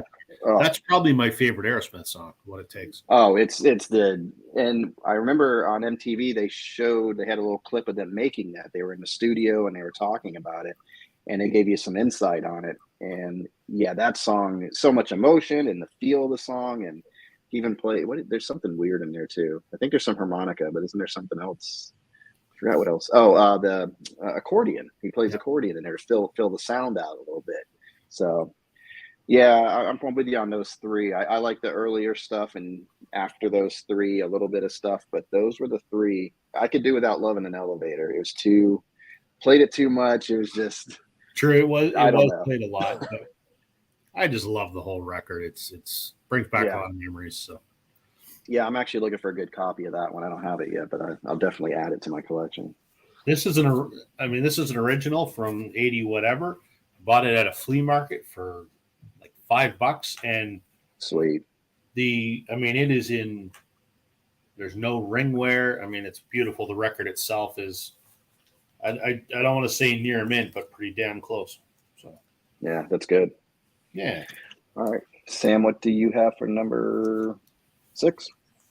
Number 6, and I apologize if I start not making sense due to my tired physique. From 1981, that was a pretty good year for music for me. Hard Promises, Tom Petty. Yep. I have it, and I almost included it. Yeah, this is the album that Tom Petty fought the record company about pricing and, wanting his albums to be, the same price instead of going up, $1, $1.50, whatever it was at the time. Opens up one of the greatest openings of all time with The Waiting.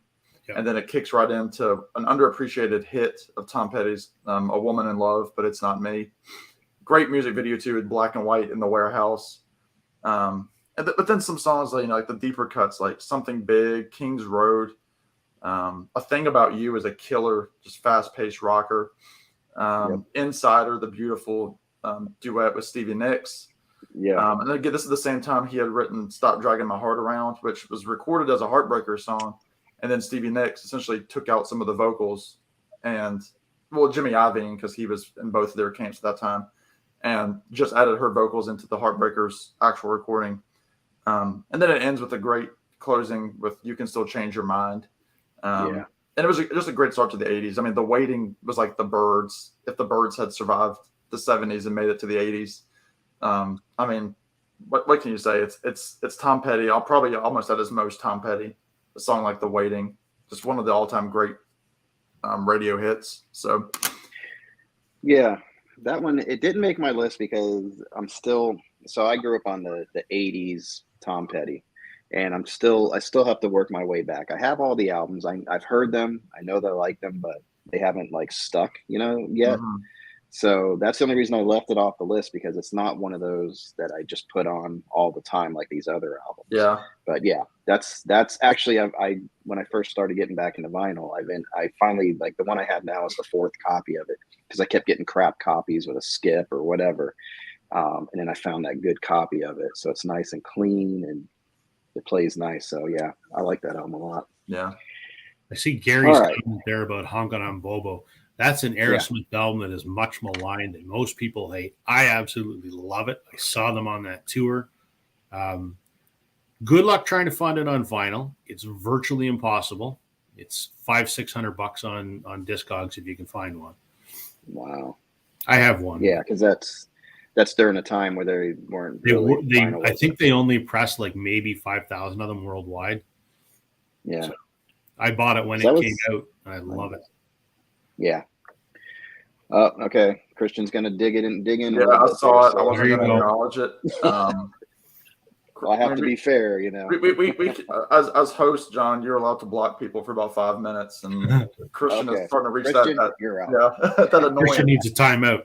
He does, yeah. No, that's great. I would have been an awesome tour. Yeah. Okay, so it's already been brought up, but there he is. There's my Tom Petty. Yeah. Yeah. This I played like crazy when I had my first car. Yeah, I Won't Back Down was very similar in production to Roy Orbison's You Got It. Like it had that big feel, and you could tell that Jeff Lynne thing, that magic was happening. But yeah, everything on this, not one bad song. Even the Apartment song is probably the one that drags a little bit for me, but it's still a good song. So I love it. And if you haven't heard the demo that was on the American Treasure box set, he originally did that with Stevie Nicks. Okay, so I have that. I'll have to re-listen as to a that. duet. Yeah, it's really, really almost better than that version. Yeah, Something tells me we might see that album a third time in this video. It might be a ringer right there. Maybe. Yeah, Mine with a Heart of Its Own. Well, no, Apartment songs. I live in a 2-room apartment. Yeah, it's very, so very 50s. Dingo, dingo, dingo, dingo. Yeah, so that's not what I thought it was. Yeah, that's a great song. Yeah, so A Face in the Crowd is great. Running Down a Dream. We used to do that in a band that I was in at one point. So that was a fun song to play. And an entirely improvised Mike Campbell solo in the studio. They just said rip it, and he ripped that in one take. Are you kidding me? Really? No. Wow. They said he kept going. I think he played like a 5-minute solo because it fades out. That he was just ripping it. Yeah. So what was it? Wasn't Running Down a Dream on this? Yeah, Running Down a Dream. The end of side one. That was a tough song to play live. You had to be like that dinner, you know, you had to be dead fast. on. Yeah, and to keep that going through a whole song, that was difficult. But yeah, so definitely one of the ones that definitely kind of like solidified my Tom Petty love. So we are in the final 5. What do you have? We're in the final 5 already. Holy moly! All right. Yeah. We would have done 10 if we knew Sam was coming along, but you know, he likes to intrude, and you know, the guy can't say no to him. And I will say, Christian, you're forgiven down there. Yeah. There you go. Yeah. He's made amends now. Yeah. It's all good now. All right. So my number 5 is very mainstream from 1984. Bryan Adams. Nice. Yep. This is another one of those albums like we talked about that is almost like a greatest hits. I mean, there's One Night Love Affair, Run to You, Heaven, Somebody, Summer of '69, Kids Want to Rock, It's Only Love. I mean, every one of those was a hit. So it's fantastic. There's a like 35th anniversary edition of this that's a 2 LP that's got a bunch of on the second disc. The first side is songs that he recorded that didn't make the album, which were also pretty good, and then there's some live stuff from the Hammersmith Ballroom. I saw him on the tour for the 35th anniversary of this, and he played this whole album start to finish, and it was great. So cool. Yeah. Bryan Adams, Reckless. Yeah, I've seen him. I've seen it. I don't know. I've told you, Rob. I've seen him on the Bare Bones tour both times he did that. And I would have loved to have seen that. He opened with Run to You both times. So yeah, yeah. He gets put in sort of a category. You know, I think they look at him as like a pop star, but he's got a lot of rock to him. And I think it's like misleading in the way the albums were maybe produced, even though they're great, but they don't look at him like as a rock star. But when you watch him in concert, he can rock out. You know, it's a lot different than how it appears. If you listen to any of like that Bare Bones stuff, I mean, like, and just seeing him, like, he would whip out that harmonica too with the guitar, and he would be like a really guy. So I mean, he like you said, he was kind of advertised as like, you know, this like 80s like sex symbol for like the girls because he was a young guy, you know, with the cool hair. You know, but he had some really solid songs, kind of like John Mellencamp. Like they made him as Johnny Cougar, and he's like, no, forget that. He's like, I'm a songwriter first and foremost. Yeah. Brian did have some clunkers there in the sort of late '90s and into the Yeah, he was doing a lot of soundtracks. A lot of he had ballads. some came out clunkers, of but that. the last few that he's put out have been not bad. So Yeah. Yeah, I'll have to check them out. Um, Okay. Yeah, let's jump ahead to 1982 from Hard Promises. Van Morrison again. Who's Beautiful, beautiful vision. Again, Van starting off the 80s, kind of like that ethereal kind of sound, but a really, really, really good, like a funky kind of song. Cleaning Windows, which is kind of an autobiographical song about him, as a kid growing up, wanting to go home and listen to the radio, and he's talking about just cleaning windows was his day job, and I believe Mick Jagger sings background vocals, uncredited background vocals on that song. The third song, Dweller on the Threshold, has a great kind of a gospel-y kind of sound, not material necessarily, but it's just got this great instrumentation. The beautiful ballad, Across the Bridge Where Angels Dwell, Solid Ground, Northern Muse. Just again, if you dismiss Van after the 70s, you're missing out on a lot of great music that he did in the 80s. Beautiful Vision is top notch. My favorite Van album from the 80s. Yeah, there's more of him I need to check out. I definitely have Moondance. I have that. But I need to get more into some of his stuff. He's one of the guys you got to kind of put away his politics a little bit and get that out of your head and get that out of there. Yeah. And just listen to the music on him. But yeah, he just a voice. I mean, amazing voice on that guy. But yeah, I have to check those out. This two that you mentioned. I'll send you a list of like 5 like essential Van albums like that aren't Moondance, but like if you don't know Tupelo Honey, that album is fantastic. That's when he was like listening to like the band, and so it's got that feel to it. And then obviously, Astral Weeks, that's like his freeform, it's freeform jazz. But like St. Dominic's Preview, again, those 2 albums that I just showed, he's just got such a deep catalog. I mean, you have 40 plus albums. I mean, you're gonna make some stinkers, but the 80s, I think, were a very fruitful time for him. Okay, I have to check it out. This is one that somebody brought up. Are you familiar with these guys? I'm not even going to try to. I'm assuming this is like a heavy metal. You can Renan. I guess that's what that says. Yeah. I don't. Yeah, that looks like an acapella gospel. Yeah. Heavy metal band. Yeah. It seems pretty. Beneath the Remains sounds like a pretty heavy metal title. That name looks kind of familiar. Let's see. They're from Brazil. Wow. Yeah. So it's heavy metal though? Yeah, it looks like it. Yeah. Just based on Wikipedia. Okay, cool. And then I'm assuming this his band in the Street Choir. Yeah. Van Morrison. Yeah. That had If I Needed Someone was on that, and just one of those early classic band albums. That sound. Yeah, there you go. You put Brazil and oh, we have some. Okay, here's Malaya just stirring it up a little bit. I love this band. Yeah, they're all right.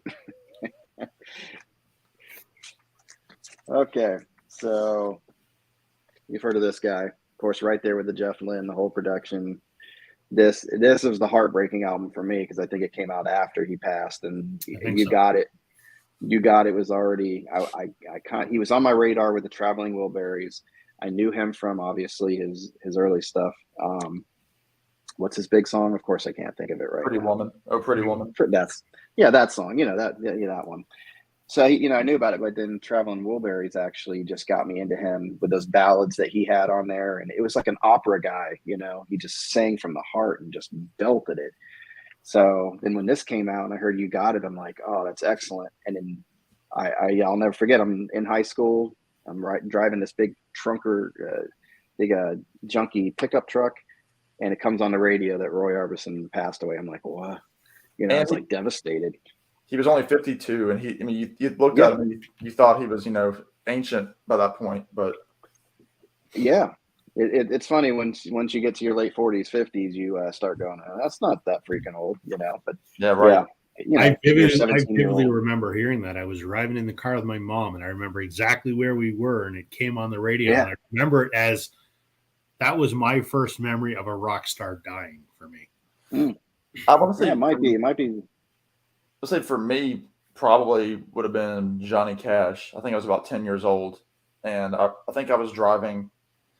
I was driving to my dad's mom's. I think, and they were talking about how Johnny Cash had died on one of the local country stations. Yeah, but Yeah. Yeah, you have those certain artists, but I mean, this is another greatest hits for me.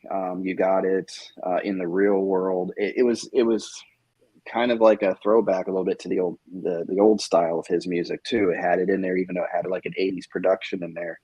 But California Blue is it's just a beautiful song. It's just really, and then Careless Heart. Um, A Love So Beautiful. I mean, what a ballad. I mean, he just killed it on this. So it was, I remember, I played this CD over and over again after he passed away. I was like, oh, this guy's dead. Man, what the heck, man? So, all right. So that's my number 5. What you got for 4?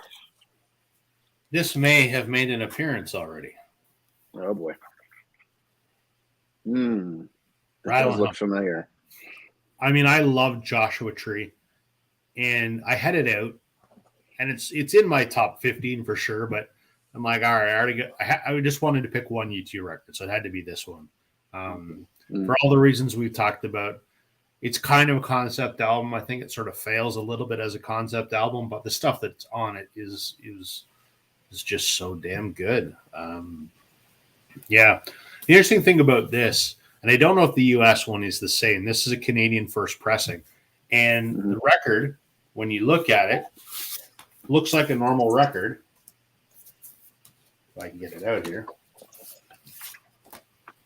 Looks like a normal record until you hold it up to the light. It's actually translucent brown vinyl. But when you all right.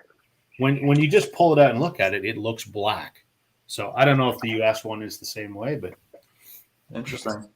Yeah. And who knows what kind of copy I have too, it could be from, I think that's the same one you had. No, this is not translucent. There you go. I didn't know that this was translucent for years until, I don't know, I read it somewhere and I wonder if mine's like that. And lo and behold, it is. So. No, I don't want this anymore. That's it. No, there's a better one out there. That's it. Send it a little bit further north to Virginia. I'll take it. Yeah. All right. Well, I'm sending it to you. I want my translucent brown. Yeah. Yeah. What's the point? Yeah. Man, what a breaker. Sorry, okay. Man. So, what you got for, what are we, 4?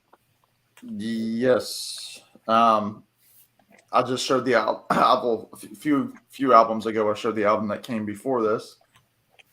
Bob Dylan, Infidels, 1983. Again, one of those best openings, Joker Man, which he does a completely different version when he was on Letterman. He does it with a punk band. I can't remember who they are off the top of my head, but there's a great scene where he's playing and he picks up the harmonica in the wrong key, and like the band just keeps playing. No, and then he just takes his time to get to the other harmonica to get back in key, and it's just a really cool moment. But the second song, "Sweetheart Like You," has one of the best lines where he says, "In your father's mansion, should have a fireproof floor." Neighborhood Bully, License to Kill, which Tom Petty did at the 30th anniversary Bob Dylan concert at Madison Square Garden in '92. Man of Peace, great one. Union Sundown, I Don't Fall Apart on Me Tonight. Don't Fall Apart on Me Tonight is probably the one that's showing where he would head next with like Empire Burlesque. It was kind of he was starting to head a little bit towards some of that 80s production, but I mean, Mark Knopfler's on this again. Just some great players. Sly and Robbie are on here, Mick Taylor, and then Alan Clark on the keyboards. So yeah, Infidels. If you don't, this is a good starter Bob Dylan albums for anybody that doesn't get Dylan. Maybe try this one. It's a little bit mainstream and it's You don't get Dylan? Hold on. We Not. have to have a. Yeah, I know. We're gonna have an intervention with you. That one and No Yeah. Mercy are like back to back for me. Yeah. It was the Plugs, I think, was the band that backed Dylan. Yeah, started yeah. Saying. So, let's see. Amelia has a comment. Northern Rev, you ever heard of Eric Johnson? Trail of Tears seems right I up have your not, alley. but I'll look. I've jotted it down. I'll look it up. Okay. And one of you guys already had this one. Was that you? I had Rob, it. or who had Yeah. Rob had it earlier. Yeah, back in Black. Yeah. So yeah, we covered that one. It didn't make mine because it's just it's very close for me. It was probably like a 19, 20 kind of thing. Okay, so all right, yeah, we're intertwining records here. So There you go. yeah, of course. There you go. Yeah. I mean, there's a video too. I have to put it on my channel at one point. Me and a friend were bored one night, and we put on Spike, and there was no like computer editing, obviously, back at this time. But we put on I had a VHS camera, hooked it to my TV so I could see us, and we did a lip sync to Spike, and I'm playing my guitar, and we're just like, it's goofy as hell, but I got to put it up because it's so bad. But yeah, this is one of those albums. The one that sticks out always for me is that The Best of Everything. I always like his ballads. You know, that's the one your mama used to work in a restaurant or whatever. Mhm. That whole song. So yeah, but Dogs on the Run, yeah, Rebels, that just comes right in and hits you and says, "Let's go," you know. But yeah, Southern Accents, of course, I love that song. Florida, so I know about those orange groves and all Orange that Groves, stuff. So They Don't Freeze. Yeah, and I forgot to mention when I talked about it. Southern Accents. That's my favorite Tom Petty song. Period. yeah, it's I know, such I know a it's feel Rich's to it. too. Rich is in the comments, and I know it's his favorite too. Oh yeah, there's Rich. Let's see what he's saying here. Oh, can't stay, but Rushmore 1980s albums are U2, Joshua Tree, yeah. Well, the point- Synchronicity, that, yeah. I have now my Synchronicity is the translucent, and I don't know if they made all the albums that way, but it has that you can see through it kind of thing.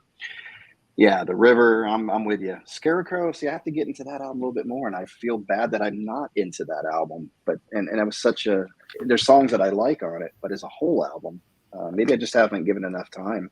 I don't know. Save the link. Well, okay, should put you a link in there. Oh. And Johnny Cash did a great version of Southern. Oh yeah, he did it on the Yes, he did on American. yeah, with Petty on the background. Oh really? I didn't Yeah, know the Petty was on Heartbreakers that. were the background band on that one. Oh, The okay. whole album. Yeah. I'm only missing one of those. I think it's 4 or something. I almost have the whole series right now. Okay, so we are at 4. What do you have for? Oh no, that was 4. Number 3. We're at That was 3. 4. We're at 3. Yep, you're at 3. Love this album. Love this lead singer. It's my fantasy wife, Susanna Hoff Flipping Okay. around. Yeah, from the Bengals. yeah. I was waiting. I love me some Susanna Hoffs. When I did the contest entry for my pal Mike at MGK Boston, and you have your spouse on it, my spouse refused to be in the video, so I put Susanna Hoffs in there because it's my fantasy wife. Anyway, this is Different Light from 1985. It's their second album. This has Manic Monday on there, which was written by Prince because he was also in love with Susanna Hoffs. Also has Walk Like an Egyptian. Not a song I'm particularly fond of, but That's the one that broke up the band.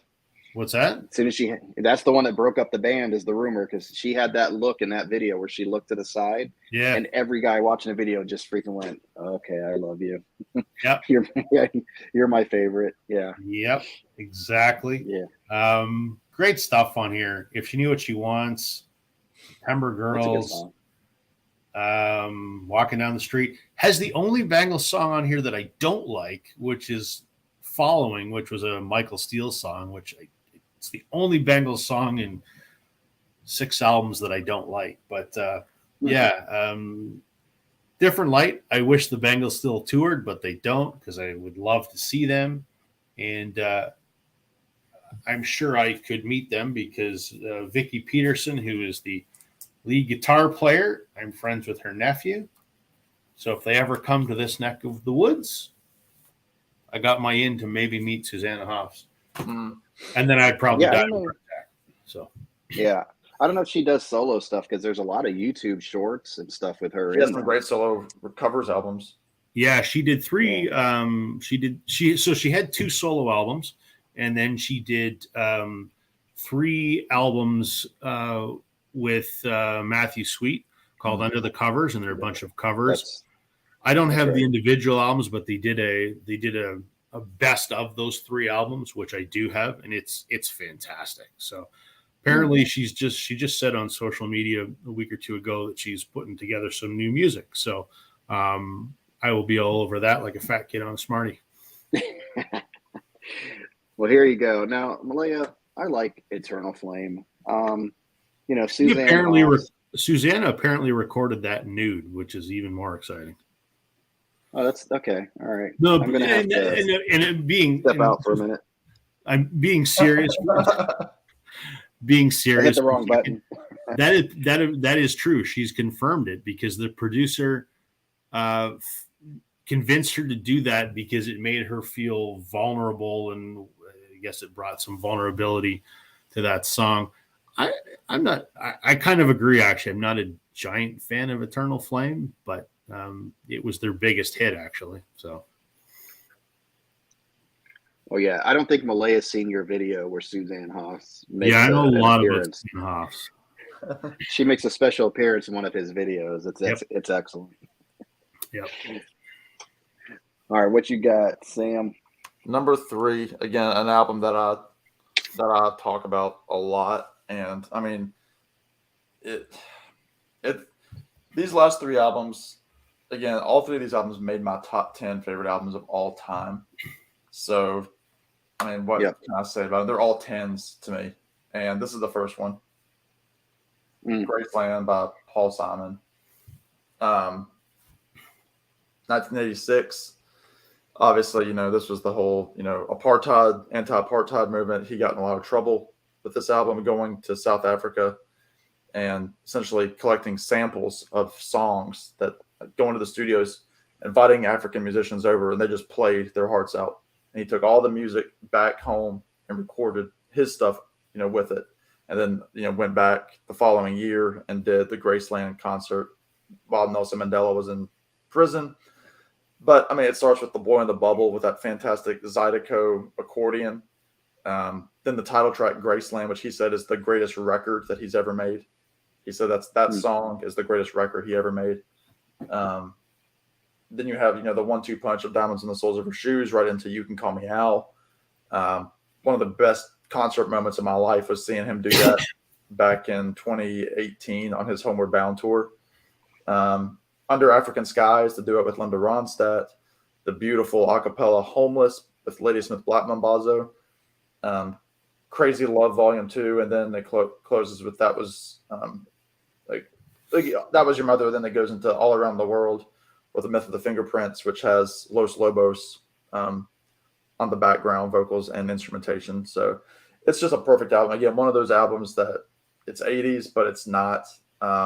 It's just so well produced. And Paul Simon, I mean, at this point, he was, middle-aged in his career. I mean, he'd been around for 20 plus years at this point.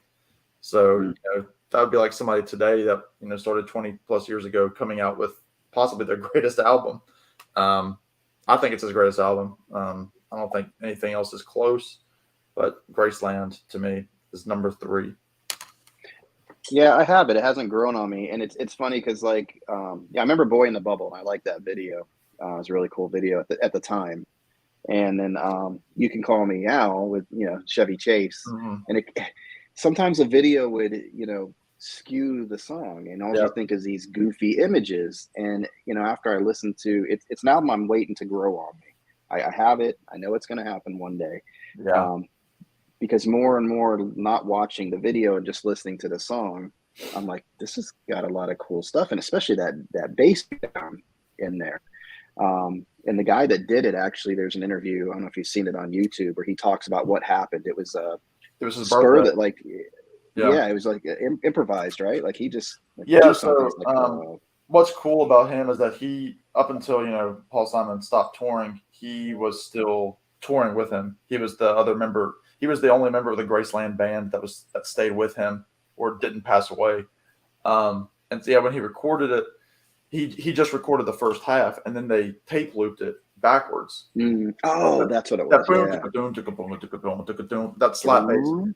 But Yeah. obviously, that's like the kicker of the song, and so when he plays it live, they can't do that. So he had to learn it backwards, to play it. Oh, And that's so right. Yep. when I saw him, he walked up to center stage, and everybody's like getting ready for it, and he has that slap bass, that fretless bass, and he hits it, and it's just spot on. And he was actually in the band of when they just honored Paul Simon at the Grammys tribute a couple weeks ago, and he was in the band. Paquite something, but yeah, he's a great bass player. Yeah, which I forget which one it was. Yeah, there was something with Los Lobos. I forget which song it was. Yeah, it was the last one, All Around the World with Myth of the Fingerprints. Paul Simon didn't credit them, and Los Lobos swear up and down that they helped write it, and it's just as Paul Simon as a songwriter. Well, I don't know why I don't get that. It's kind of like Led Zeppelin with all the blues singers. Why just give them credit? The Stones were huge at doing that, but I don't know what because there was controversy too with Zappa and one of the John Lennon songs that they wrote together, and Lennon took it and titled it something else. Yeah, that just kind of like, it's a he said kind of thing, I guess. I'm with you. These last three are probably like on my all-time list. The albums I've played forever, still play, love them, never get old. This falls into that. This was Billy Joel saying, I'm going to try to, do everything I can to make the most sonic sounding album ever. And of course, Allentown played like crazy. Yeah. I mean, the first side is Allentown, Laura. And it's funny because he throws an F-bomb in that song. And there's an interview with him, and the guy's like, my daughter listens to it. And she's like, why'd you have to put that word in there? He's like, I couldn't come up with another word. If you've ever heard the song, I don't know what else you would put in there. He's like, I was forced into the word. Couldn't do it. But Pressure, Goodnight Saigon. And then She's Right on Time, which is that song came about when they wanted him to actually write they wanted to do a Christmas album. And he's like, I'm not doing that. He goes, that's for artists who are, on their last leg kind of thing, in his opinion. So he had that in mind. So the song is sort of a Christmas song because the first line is, turn on all the Christmas lights, baby's coming home tonight. So I thought that was cool. And then there's a song, Scandinavian Skies, on here. And that's basically about him. I forgot what drug it was. He was on some kind of hallucinogenic and flying over in Europe, and he's high as a kite. And that's pretty much a trippy. If you hear that song, it's trippy. But then it ends on, Where's the Orchestra? And it's Billy's voice, a left or right speaker by itself, and all the instrumentation's on the right. So this was just I think a lot of people just think of Allentown and Pressure, which I think Pressure is a great song. I mean, he captured that manic feeling of Pressure, like in the music. So this is more than just a pop album. It was a lot deeper, but the interpretation of it, because of the pop songs that played off of it, a lot of people don't understand what this album really is about. So yeah, that's one of my all-time favorite albums right there. Billy Joel. All right, we're at last two here. This is an album I know that Sam's familiar with. Okay. Oh, yeah. I've heard of these guys. Yeah. Traveling Wilburys, Volume 1.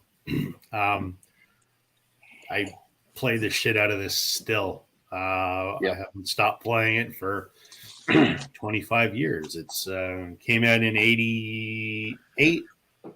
I think I discovered it in about 98, maybe, and got it on vinyl, early 2000s, and love it. I mean, it's the superest of super groups. There's not a more super group than Bob Dylan, Jeff Lynne, Tom Petty, Roy Orbison, George Harrison. I mean, it's as super as it gets. Every song on here is incredible. There's not a bad song on here. Handle with Care, Everyone knows that. Um, End of the Line, everyone knows that. And my favorite, even though I don't really like Bob Dylan that much, my favorite is Tweeter and the Monkey Man. What a Oh, great Oh, I love that song. Selling cocaine and hash. Yep. Yeah, that was a great song. That's a great in song. Jersey, Love that anything's song. legal as long as you don't get caught. There's a great cover from I think the early 2000s by a band called the Headstones. I think they're Canadian. I don't think they're up here, or I don't think they're made it in the States, but great cover of that song. But yeah, love the Traveling Wilburys. And 80s or not, this is one of the this is maybe in my top 10 albums of all time in terms of how much I play it. So Yeah, it's not stuck in the '80s at all. No, from my no. opinion. Yeah, not at all. Oh, It's God, this one's making me crack up. I got to put it up there, but yeah, yeah, there this you just go. cracked me up. That was their original. Actually, that was their original joking name by George Harrison. But seriously, is Yeah, it? yeah, Or you yeah. Okay. No, for real, George Harrison. Well, technically, the liner notes were written by Eric Idle, I believe, from Monty Really? I didn't know Python, that. and so it's a completely made up history about the Traveling Wilburys. Yeah, Harrison's interesting because he had a big sense of humor, and you wouldn't tell. He always kind of had a serious face and whatever, but it's like the Traveling Wilburys Volume 1 and Volume 3. That was Yeah. him, you know. He had this odd sense of humor, and he loved Monty Python and all that. Mhm. So it was interesting. He seemed like the more serious Beatle all the time to me. Yeah, they all had wicked humor, for sure. Yeah. Number 2, the indie album that I guess we're all agreeing on here. Yeah. Yeah. Yeah. Again, what can you say? This might show up in my series that I'm doing. So I'll just say that. But Feel a Whole Lot Better. That's kind of the song that introduced me to the Byrds' deeper catalog. I didn't, other than Tambourine Man and Turn Turn Turn, like everybody, like those are like the first songs you hear that, unless you were an original fan. So I remember hearing that and thinking like that song sounds like it's from the '60s. And then of course doing research, obviously it's the Gene Clark song. And like Rob said, the Wilburys influence is all over this. This is when all of those minds were coming together with Roy Orbison and Cloud Nine with George Harrison, and I think Bob Dylan was the only one that didn't get produced by Jeff Lynne, but he was the one that had the guitar I think that they needed for the sessions, and they ended up doing Handle with Care. But yeah, Running Down a Dream, that was my senior song in high school during my a senior slideshow at a high school event that I had, and yeah, I love the Apartment song, Zombie Zoo with that great line, "You look like Boris Karloff and you don't even care." Yep. It's a fun song, and that's what I realized later. It was him having fun, and it grew on me. Speaking of, that's why him and Harrison got along so well, and they were both just so quirky with their humor. I mean, You're So Bad. My sister's ex-husband can't get no love and walks around dog facing hurt. My sister's a swinger dating a singer. Yeah, he's got his head in the oven. Yeah, head's in the oven. That's a song that I do live. You're So Bad, and then I mean it's just an ideal Tom Petty album. It's not one that I go back to much anymore, just because I listened to it so much, like in 9th grade, 10th grade. But when I do go back to it, I'm reminded of like why I fell in love with Tom Petty and how this really got me into the rest of his catalog. But number 2. Yeah. Oh yeah. I mean, Jeff Lynne, I think, could have just retired off of the late '80s work that he did. I mean, you couldn't turn the radio on without hearing him. Yeah. Whether you knew it was him or not, he was there.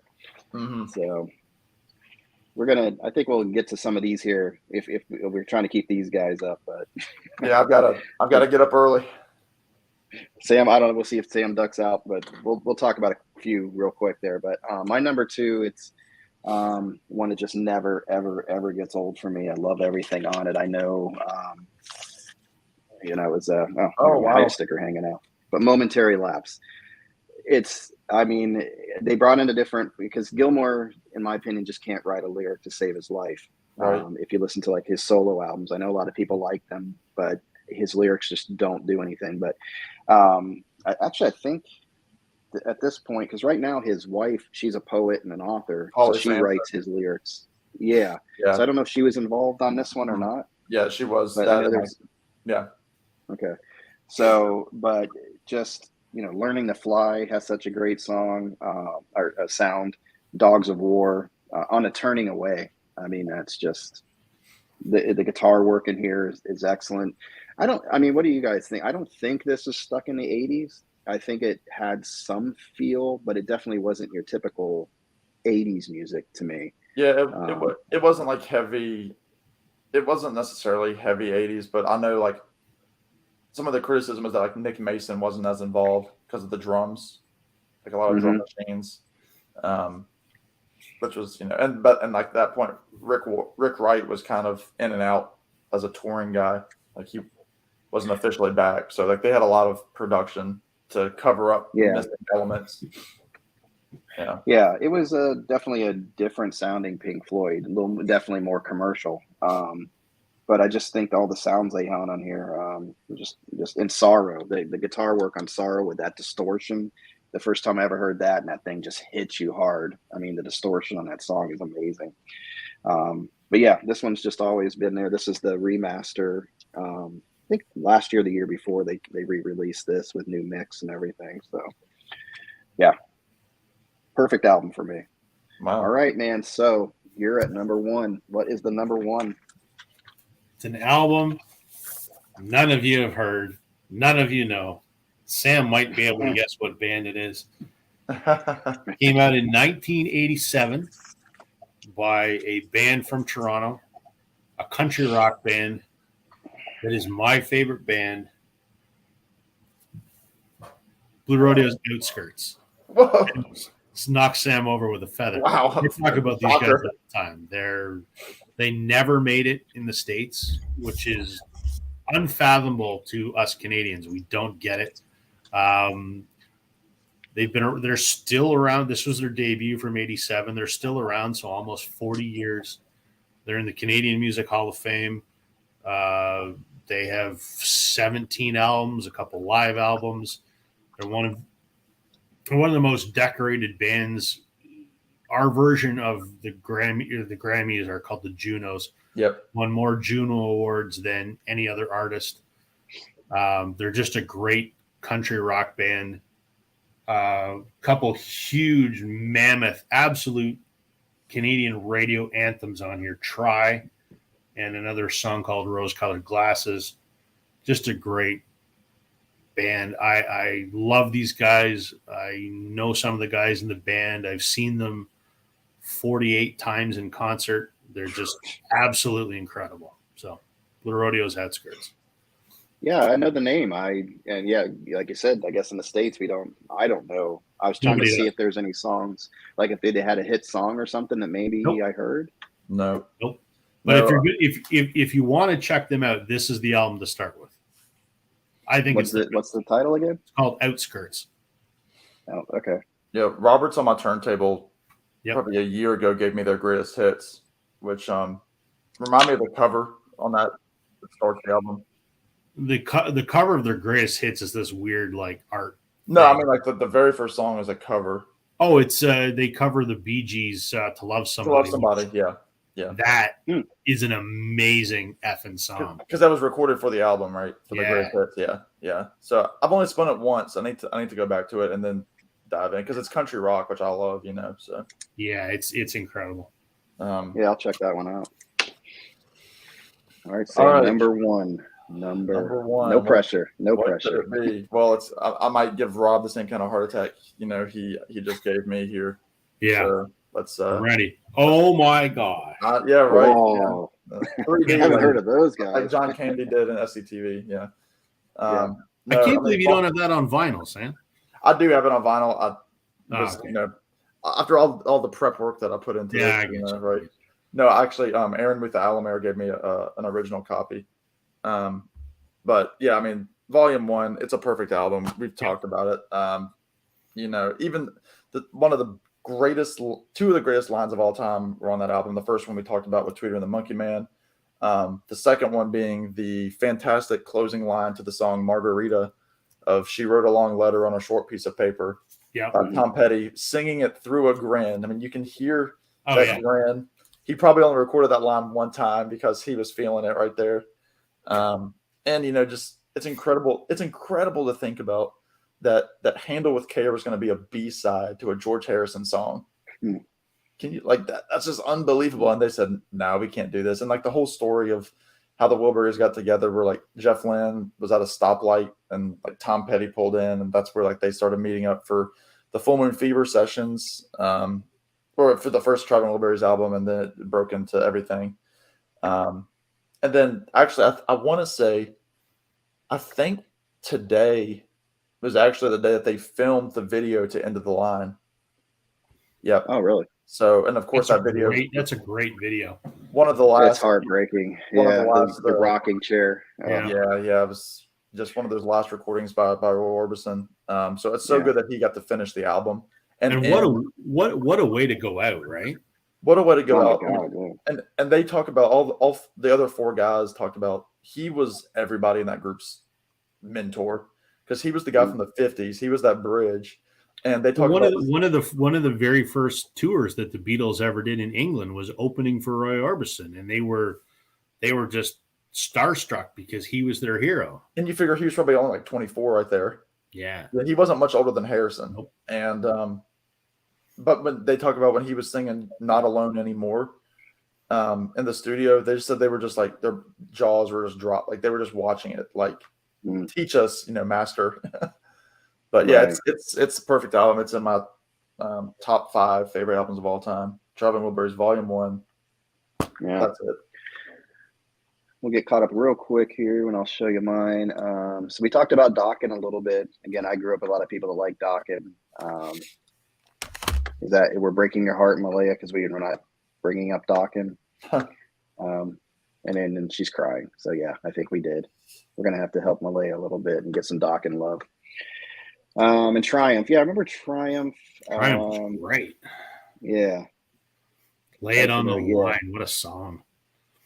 Yeah, they had that big keyboard sound, right? That was the big, well, almost a big Wallace sound, right? They had a big.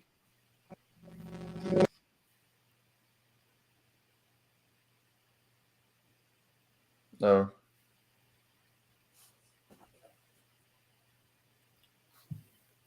Can't hear you, John. It died. I'll put the next one. Oh, there you go. There you go. There you are. It helps to hear me, right? Malaya likes the Allied Forces, which is good too. So, okay. So, yeah, this one, I just had to do it. There's just no way around it for me because I just play the crap out of it and still do. But it's Innocent Man. I had to give Billy Joel love. Yeah. So I've got it on MoFi. And I have the Walmart did a 50-year, his career 50-year anniversary. So I don't know. And a lot of people have I don't know. It's mixed opinions on Billy Joel in the vinyl community anyway. And I think they played these songs so much, but I mean, it's good. There's good rock and roll. Just the first song, Easy Money, off of this from that movie. It kicks. It's like a 60s, like rock and roll sound, but the song Innocent Man and, This Night he took from a Beethoven song. I forget which one it is, but he actually took the melody, the chorus from a Beethoven song and created a whole song out of it. But the vocals on it, I mean, just everything on there. Leave a Tender Moment Alone. Yeah. So throwing out the Billy Joel love here. I've thought about these 15 albums. I'm like, this one just kept saying this is number one because I've played it nonstop since like 83, 84. Just doesn't stop for me. So wow. That's my number one. So those are interesting number ones. We were like, yeah, kind of. Yeah, they all fit. I mean, they were like all 3 of our favorite artists. So, Yeah, it just had to be. Yeah. I mean, I grew up on him. So this album just fit for that. So what we're just real quick, I know you guys are getting tired. Any honorable mentions, anything close to what almost made it and you're just like, I got to leave you off? Well, I mentioned I wanted to include Joshua Tree, but I only picked one U2 album. So Joshua Tree absolutely is up there. Yeah. Yeah. I don't know. I almost went with McCartney too, but I don't know that album as much as some of these other ones that I was showing because I like McCartney too. But which came out in 1980. I also thought, I mean, I love all Tom Petty, so Let Me Up, I've Had Enough, obviously, was in the running. That would have been the only other Tom Petty album from the 80s that I would have shown, that he put out, that I didn't show. Yeah. Yeah, I mean, and then, you know, like I said, there's some other Van Morrison albums I could have thought of, but they weren't. They don't have the playing power like those other two that I showed. So I think I almost had Def Leppard's Pyromania, but I picked Hysteria instead. Yeah. Yeah, that they had such a distinct sound when that came out in the '80s. They stood out from everybody else. I mean, I could have gone. That was just a great song. I could have gone with Nebraska as well by Springsteen. Yep. That was right before Born in the USA, I believe. That's right. I think so. Yeah. Right there. Yeah, there was ones I was playing around with, but like Glass Houses was 1980. I love that album all the way through. Another Billy Joel, obviously, but Peter Gabriel, So. Mm-hmm. The Whitesnake album, self-titled, with Here I Go Again. I just felt that was good all the way through. And then Oh Mercy was one of them, the Bob Dylan song, or album. And then, Clapton, Journeyman. I don't know who's opening my door, but hold on a sec. My time limit is almost up. So yeah, Journeyman was an album I played like crazy. But that was 89, so that was when I had a hard time leaving off the list. Yeah. This was cool. Yeah, that was a good filler. We'll have to, say, Glenn, I think we found something, man. I don't know. No, I love watching Glenn, and that's why I like to even just stay in the peanut gallery when you guys are normally doing this and just throw my little crazy remarks out there at you. So I have a good time with that. Yeah. So well, that's cool. Thanks for everybody. Yeah, we had for me, it's not bad. I mean, 7, 8 people. I think we were up to 12 at one point. So I'm still a small channel, but I appreciate you guys coming over here and helping me out. But anything you guys, Rob, like anything you have coming up you want to talk about or tell them about your channel?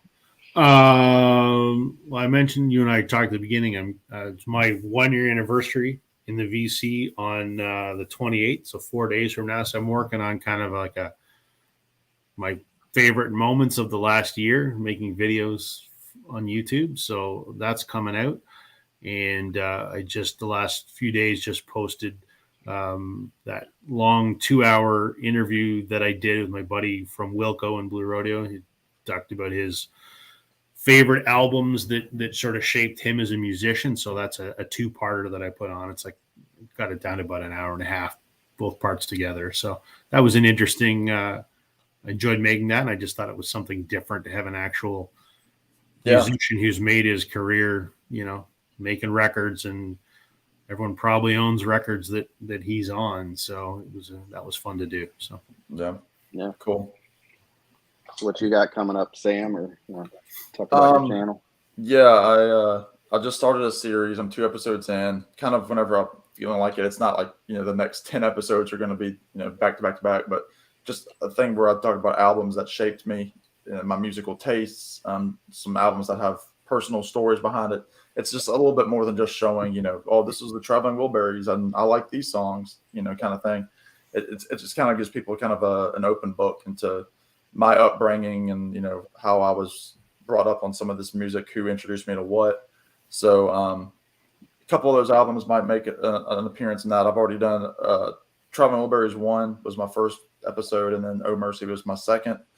I'm also on Rich Strickler's channel with Glenn and Randall Nelson, Brian Massey, and then Doc, who doesn't have a channel, but he joins in on Rich's channel, where we induct our Rock and Roll Hall of Fame.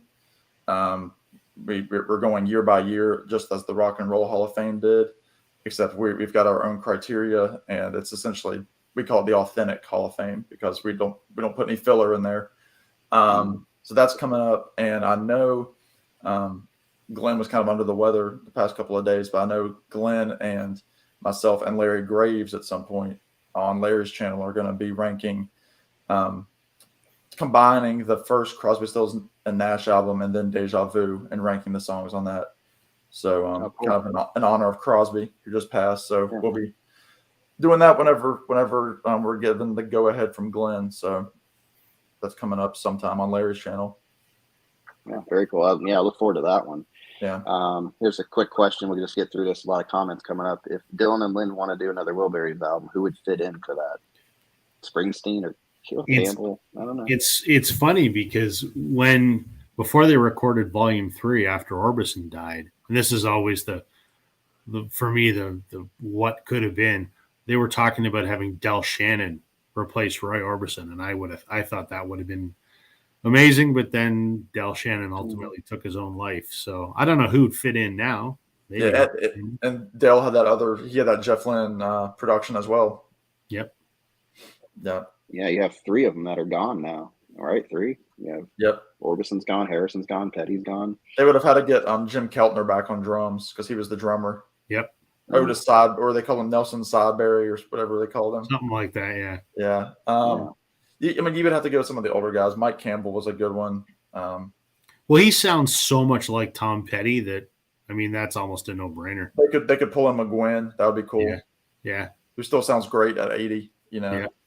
So that'd be a cool grouping. Maybe Lindsey Buckingham.